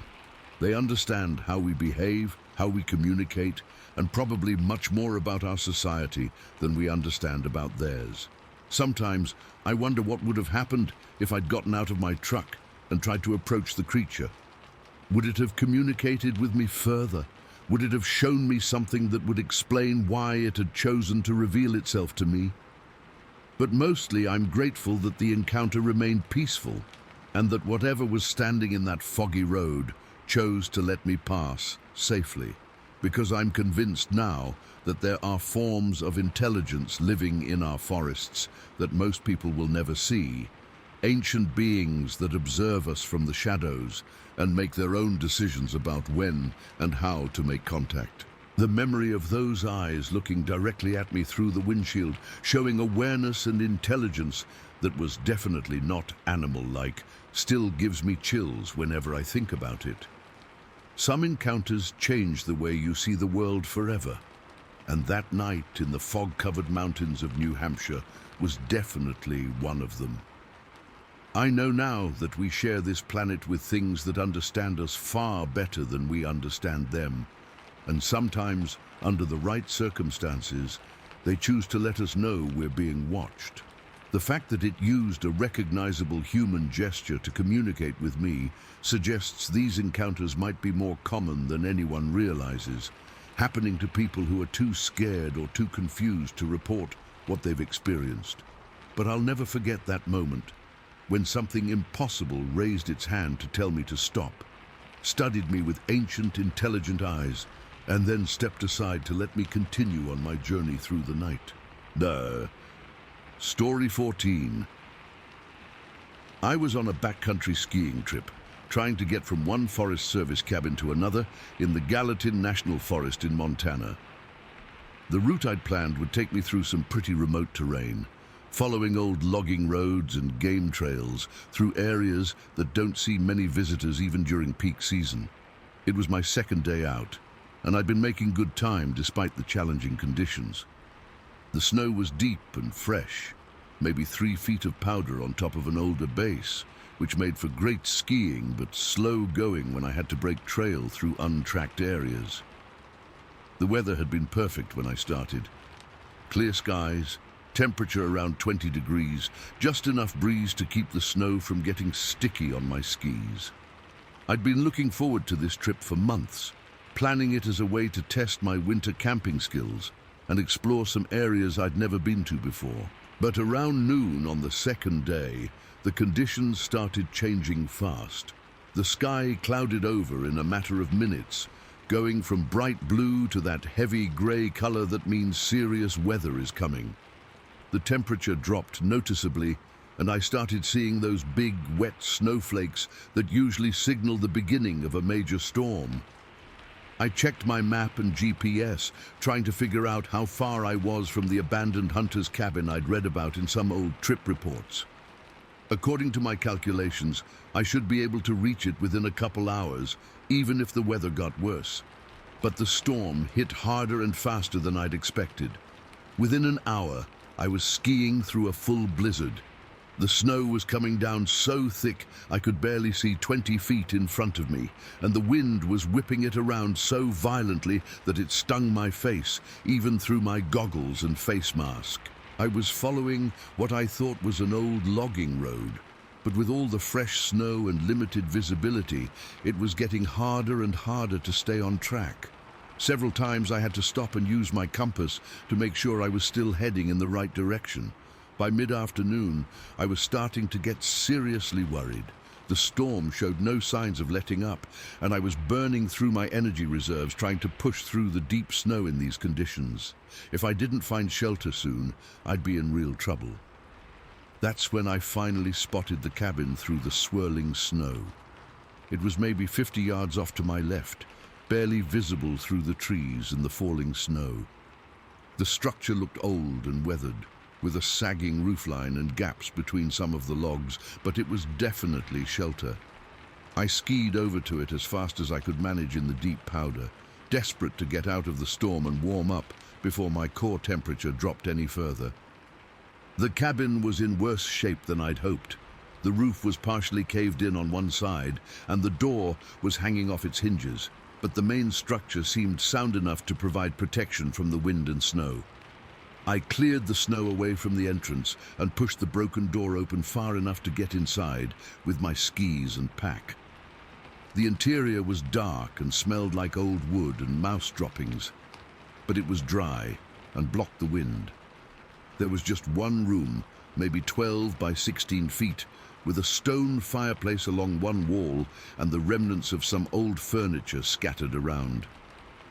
The roof was intact over most of the space, though I could see daylight coming through gaps in several places. I found enough dry wood inside the cabin to get a small fire started in the fireplace, and once I had some heat and light, the place felt almost cozy despite its deteriorated condition. I set up my sleeping bag in the corner farthest from the damaged section of roof and heated up some soup on my camp stove. The storm continued to rage outside, with wind howling through the trees and snow piling up against the windows. But inside the cabin, with the fire crackling and my gear spread out to dry, I felt like I'd found a perfect refuge from the blizzard. I spent the evening reading and planning the next day's route, assuming the storm would blow through by morning and I'd be able to continue toward my destination. The fire kept the cabin reasonably warm, and the sound of the storm outside actually made the shelter feel even more secure and comfortable. Around midnight, I banked the fire and crawled into my sleeping bag, planning to get an early start once the weather cleared. The cabin creaked and groaned in the wind, but I was exhausted from the day's skiing and fell asleep quickly, despite the noise from the storm. I woke up sometime later to a sound that didn't belong.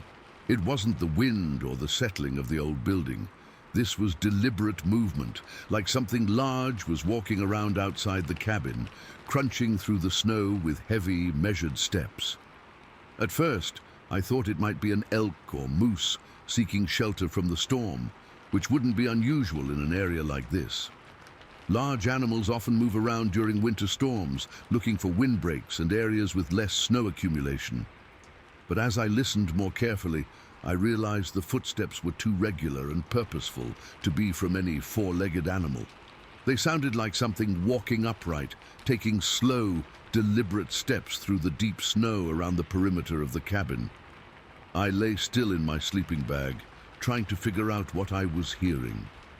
The steps would move from one side of the cabin to another, pause for a few seconds, then continue in what seemed like a systematic exploration of the area around the building. Whatever was out there was definitely large enough and heavy enough to break through the snow crust with each step. I could hear the distinctive sound of something sinking deep into powder, then pulling its feet free for the next step. After maybe 10 minutes of this circling behavior, the footsteps stopped right outside the wall where my sleeping bag was positioned. I could hear breathing now, deep, controlled breaths that were clearly coming from something much larger than any human. That's when I saw a shadow pass by one of the gaps in the wall. Through a crack between two logs, I caught a glimpse of something moving just outside the cabin. It was upright and massive, much taller and broader than any person, covered in what looked like thick, dark hair or fur. The shadow paused right outside the gap, and for a terrifying moment, I thought whatever it was might be looking directly at me through the opening. I held my breath and tried not to move, praying that my sleeping bag wasn't visible through the crack. Then the shadow moved on, and I heard the footsteps resume their circuit around the cabin. But now I knew I wasn't dealing with any normal forest animal. Whatever was outside was walking on two legs, was intelligent enough to systematically investigate the cabin, and was large enough to easily overpower me if it decided to force its way inside. The footsteps continued for what felt like hours, sometimes close to the walls, sometimes farther away. Occasionally I'd hear what sounded like scratching or scraping against the exterior logs. like something was testing the strength of the walls or looking for weak spots. At one point I heard a sound that made my heart nearly stop, the scrape of something being dragged across the roof above me. Whatever was out there had climbed up onto the cabin and was moving around on the damaged roofing. I could hear its weight, causing the old timber to creak and groan, and I was terrified that the whole structure might collapse under the additional load. The sounds from the roof continued for maybe 15 minutes, with whatever was up there moving from one end of the cabin to the other. At one point, some snow and debris fell through one of the gaps in the ceiling, landing just a few feet from my sleeping bag. Then the sounds stopped completely. The silence that followed was somehow worse than the noise had been. I lay there listening as hard as I could, but I couldn't hear anything except the wind and the occasional creak of the cabin settling. But I knew whatever had been circling the cabin wasn't gone. I could feel its presence somehow, like it was still out there in the darkness, watching and waiting. I stayed awake for the rest of the night, clutching my knife and listening for any sound that might indicate the thing was trying to get inside. Every small noise made me tense up. The wind through the trees, the settling of the old logs, even the dying embers in the fireplace. Around 5 in the morning, I finally heard the footsteps start up again. This time, they were moving away from the cabin, heading back into the forest with that same slow, deliberate pace I'd been hearing all night. I waited until I was absolutely certain the sounds had faded completely before I dared to move from my sleeping bag. When I finally got up and looked outside, the storm had mostly passed, leaving behind maybe 6 inches of fresh snow on top of what had already been on the ground. That's when I saw the tracks. They were everywhere around the cabin, massive footprints that were clearly made by something walking upright on 2 legs. The prints were much larger than any human foot, probably 18 or 20 inches long and proportionally wide. The tracks showed exactly the pattern I'd been hearing during the night, a complete circuit around the cabin, with detours to examine different walls and areas. There were also tracks leading to and from a large pine tree next to the cabin, which explained how whatever it was had gotten onto the roof. Most disturbing were the tracks that came right up to the gaps in the walls where I'd seen the shadow pass by. Whatever had been outside had been close enough to look directly into the cabin, probably close enough to see me lying in my sleeping bag if the light had been better. I packed up my gear and got out of there as fast as I could. The idea of spending another night in that cabin, knowing that something so large and unknown was living in the area, was absolutely terrifying. The ski out took most of the day, but I managed to reach the next cabin on my route by late afternoon. That place was in much better condition and had more recent signs of use, which made me feel safer about staying there. But I couldn't stop thinking about what had happened at the abandoned cabin. The systematic way the creature had circled the building, the intelligence it had shown in climbing onto the roof and examining the walls, the patience it had demonstrated during that long night of investigation, it all suggested something far more advanced than any known forest animal. The Gallatin National Forest covers millions of acres of some of the most remote and rugged terrain in the Rocky Mountains. There are vast areas of wilderness that are rarely visited by humans, deep valleys and mountain ranges where something large and intelligent could live without ever being detected by modern civilization. If such creatures do exist, the Gallatin would be perfect habitat. The dense forest provides cover. The numerous streams and wildlife provide food and water, and the region's harsh winters would keep human presence to an absolute minimum during the months when concealment would be most important. I've done research on similar encounters in the Gallatin region since my experience, and I've found more accounts than I expected. Winter recreationists describing glimpses of large, upright figures moving through the forest. Hunters reporting the feeling of being watched from areas where no human tracks were visible, and occasional discoveries of oversized footprints in remote locations. Most of these reports are dismissed by Forest Service officials as bear encounters or misidentification of other known animals. But after what I experienced at that abandoned cabin, I'm convinced that at least some of them represent genuine contact with something unknown and unexplained. What disturbs me most about my encounter is how close I came to a direct confrontation with whatever was circling that cabin. If it had decided to force its way inside, there would have been nothing I could do to defend myself. The thing was clearly large enough and strong enough to easily overpower any human, but it didn't try to get inside.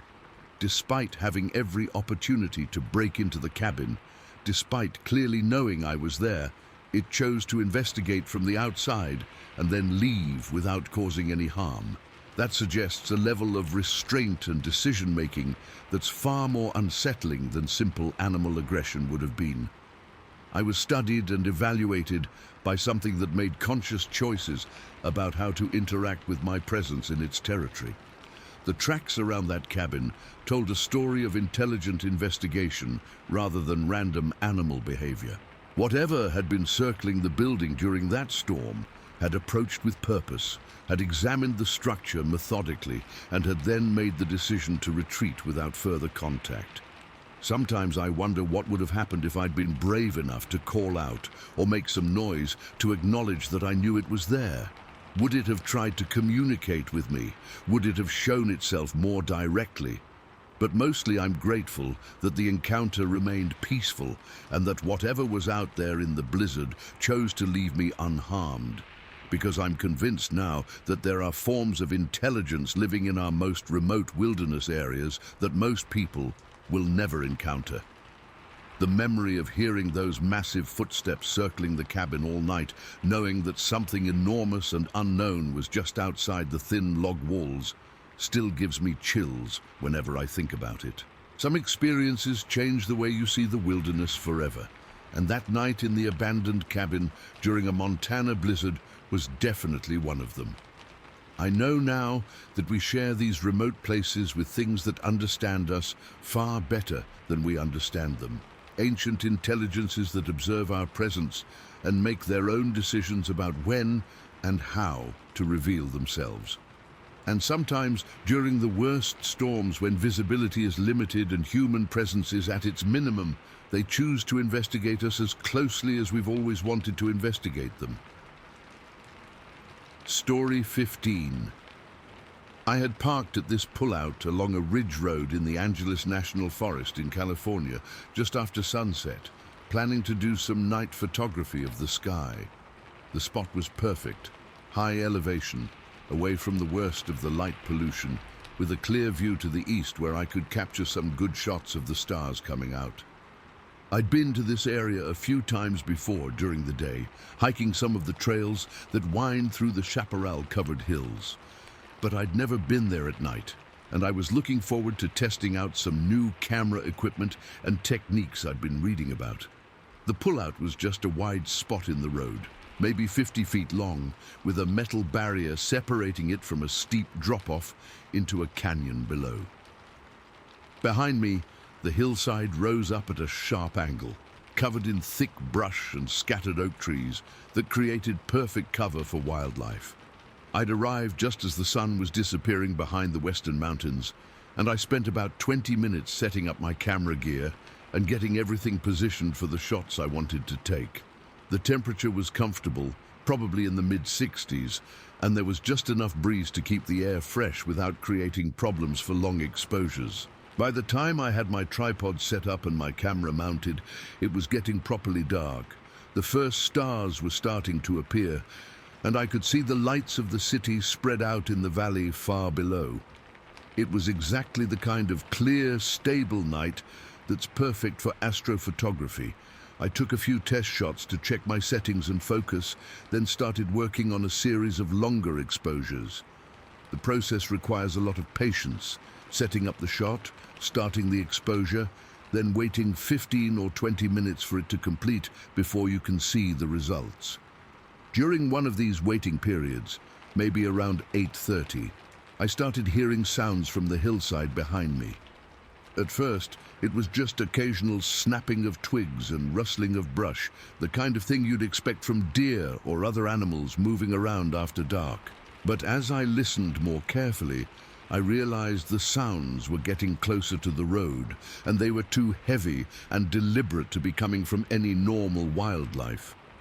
Whatever was moving around up there was large enough to break substantial branches and push through thick brush without much difficulty. I grabbed my flashlight and swept the beam across the hillside, trying to spot whatever was making the noise. The light illuminated the scrubby vegetation and a few scattered boulders, but I didn't see any movement or any sign of what might be causing the disturbance. The sounds continued for maybe 10 more minutes, sometimes seeming to move parallel to the road, sometimes heading directly down the slope toward where I was standing. But whatever was up there stayed hidden in the thick brush, and I never got a clear view of it. Then the sounds stopped completely, and the hillside went quiet. I went back to my photography, but I was definitely more alert now, listening for any indication that whatever had been moving around was still in the area. Every few minutes, I'd turn around and scan the hillside with my flashlight, but I didn't see or hear anything unusual. Around 9:15, I was adjusting my tripod for a different angle when I heard something that made my blood run cold. It was the sound of rocks hitting the pavement behind me, landing with sharp cracks that echoed off the canyon walls below. Not just one or two rocks, but a whole series of them, like someone was throwing stones at the road from the hillside above. I spun around and pointed my flashlight up the slope, but I couldn't see anything in the darkness beyond the reach of the beam.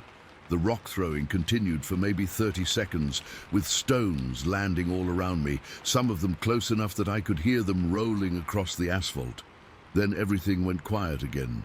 I was starting to get seriously uncomfortable with the situation. Whatever was up there on the hillside was clearly aware of my presence and was either trying to scare me away or just messing with me for its own entertainment. I called out, loud enough that my voice would carry up the slope, asking if anyone was up there. But I didn't get any response, and somehow I knew that whatever was throwing those rocks wasn't going to answer. I decided to pack up my gear and get out of there. The photography wasn't worth dealing with someone or something that was harassing me from the darkness above. I started breaking down my tripod and putting my camera equipment back in its cases. That's when I heard breathing. It was coming from somewhere much closer than the hillside, maybe 20 or 30 feet away, at the edge of the parking area where the thick brush came right down to the road. Deep, controlled breathing that was clearly coming from something much larger than any human. I grabbed my flashlight and swept the beam across the area where I thought the sound was coming from, but the brush was so thick I couldn't see more than a few feet into it. The breathing continued, steady and patient, like whatever was making it was just standing there watching me. Then I heard movement in the brush, something large pushing through the vegetation toward the road. Not moving fast or aggressively, but deliberately and steadily, like it was approaching to get a better look at me. That's when I saw it. Something stepped out of the brush line, maybe 40 feet from where I was standing, and even in the darkness I could see that it was enormous. The shape was upright and human-like, but much taller and broader than any person. Even at that distance, I could tell it was covered in dark, coarse hair or fur. I pointed my flashlight directly at it, and for a few seconds I got a clear view of what I was dealing with. The thing was at least 7.5 feet tall, with shoulders that were incredibly broad and arms that hung down much longer than human arms should. The head was proportionally small compared to the massive body, and the face was partially human-like, but with features that were much more pronounced than any person's. But what really got to me was the way it was looking at me. The eyes reflected the flashlight beam slightly, and there was obvious intelligence in them. This wasn't some confused animal that had wandered out of the brush. It was studying me with conscious awareness and making deliberate decisions about what to do next. We stared at each other for maybe 10 or 15 seconds. Me with my flashlight beam trained on it, and this massive creature just standing there calmly, apparently unconcerned about being illuminated. Then it did something that nearly made me drop the flashlight. It took a step toward me. Not a threatening rush or charge, just one deliberate step in my direction, like it was curious and wanted to get a closer look. But the casual nature of the movement somehow made it even more terrifying. This thing was so confident and in control of the situation that it felt comfortable approaching me directly. I backed toward my truck, keeping the flashlight pointed at the creature, but also trying to get closer to my vehicle in case I needed to make a fast escape. The thing watched me move, tilting its head slightly like it was trying to understand what I was doing. When I was maybe 10 feet from my truck, the creature stopped advancing and just stood there looking at me. We maintained that standoff for another minute or two, both of us apparently waiting to see what the other would do next. Then I heard something that made my skin crawl. There was another breathing sound, coming from a completely different direction. Something else was standing in the brush on the opposite side of the pullout, maybe 50 feet away from the first creature.